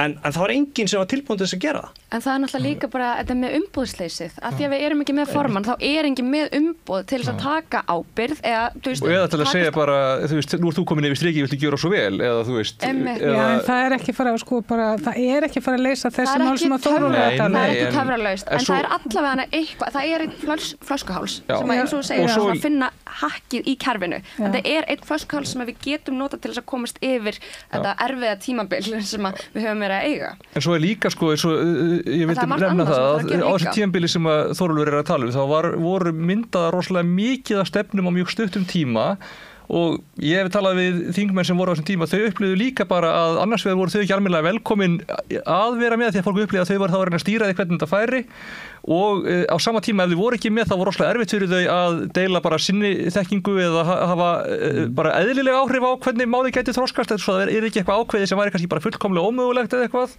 og það voru svo margar stefnumótanir í gangi á sama tíma að jafnvel bara með besta vilja þá gátu þau eiginlega ekki fyllt í almennilega eftir eða fyllt í öllu þannig að ég veit alveg að þetta er ákveðin punktur sem að Þórólfur er með sem er réttmættur það var þetta rof þarna á milli en það var líka vegna þess að við kannski vorum of vilt og galin í því að vera með ofmikla stefnumótun í gangi á sama tíma og með kannski ofmiklar væntingar að þingflokkurinn sæti og þegði og hlustaði en á sama tíma mætti á allt en á sama tíma lét ekki sjá sig en á sama tíma færi eftir öllu sem er ákveðið. Já, það var nú kannski ekki alveg svona. Nei, ég veit, ég er aðeins að íkja á móti, skilurðu. Það hefðu allir sama atkvæðisrétt inn á þessum fund. Já, en svo náttúrulega líka, það var reyndar svona pínustemning, þú veist, í flokknum að þú veist að þingmenn mættu ekki taka, til mér, ég hefði ekki geta verið og haldið utan með einhverju málefnum hennu, þú veist, þó ég hefði mikla þekkingu í henni. Og það fannst mér vera pínu misskilningur á eðli hins flata strúktúrs og það var rosalega mikill misskilningur hvernig flatur strúktúr virkar. Það þýðir ekki að þú getur ekki verið sem sagt, í forystu fyrir mál, þú veist, og borið ábyrgð. Það þýðir bara að þú ert ekki einráður, getur við sagt. Þú veist að og semst, það var rosalega mikið gert í því að kæfa svolítið frumkvæði, þú veist, og þegar ég segi það annarkvort í Ökli og Eyra, það var rosalega mikið í gangi og það var bara mjög gaman og þú veist og við vorum allir núpar, þú veist og bara alveg fullkomlega eðlilegt að fólk gerði hlutin ekki fullkomlega, þú veist, en eftir að ég hætti þá hafa eiginlega engin málefni komið inn í málefnastarfið sem sagt, að frumkvæði fólks af félagafundum.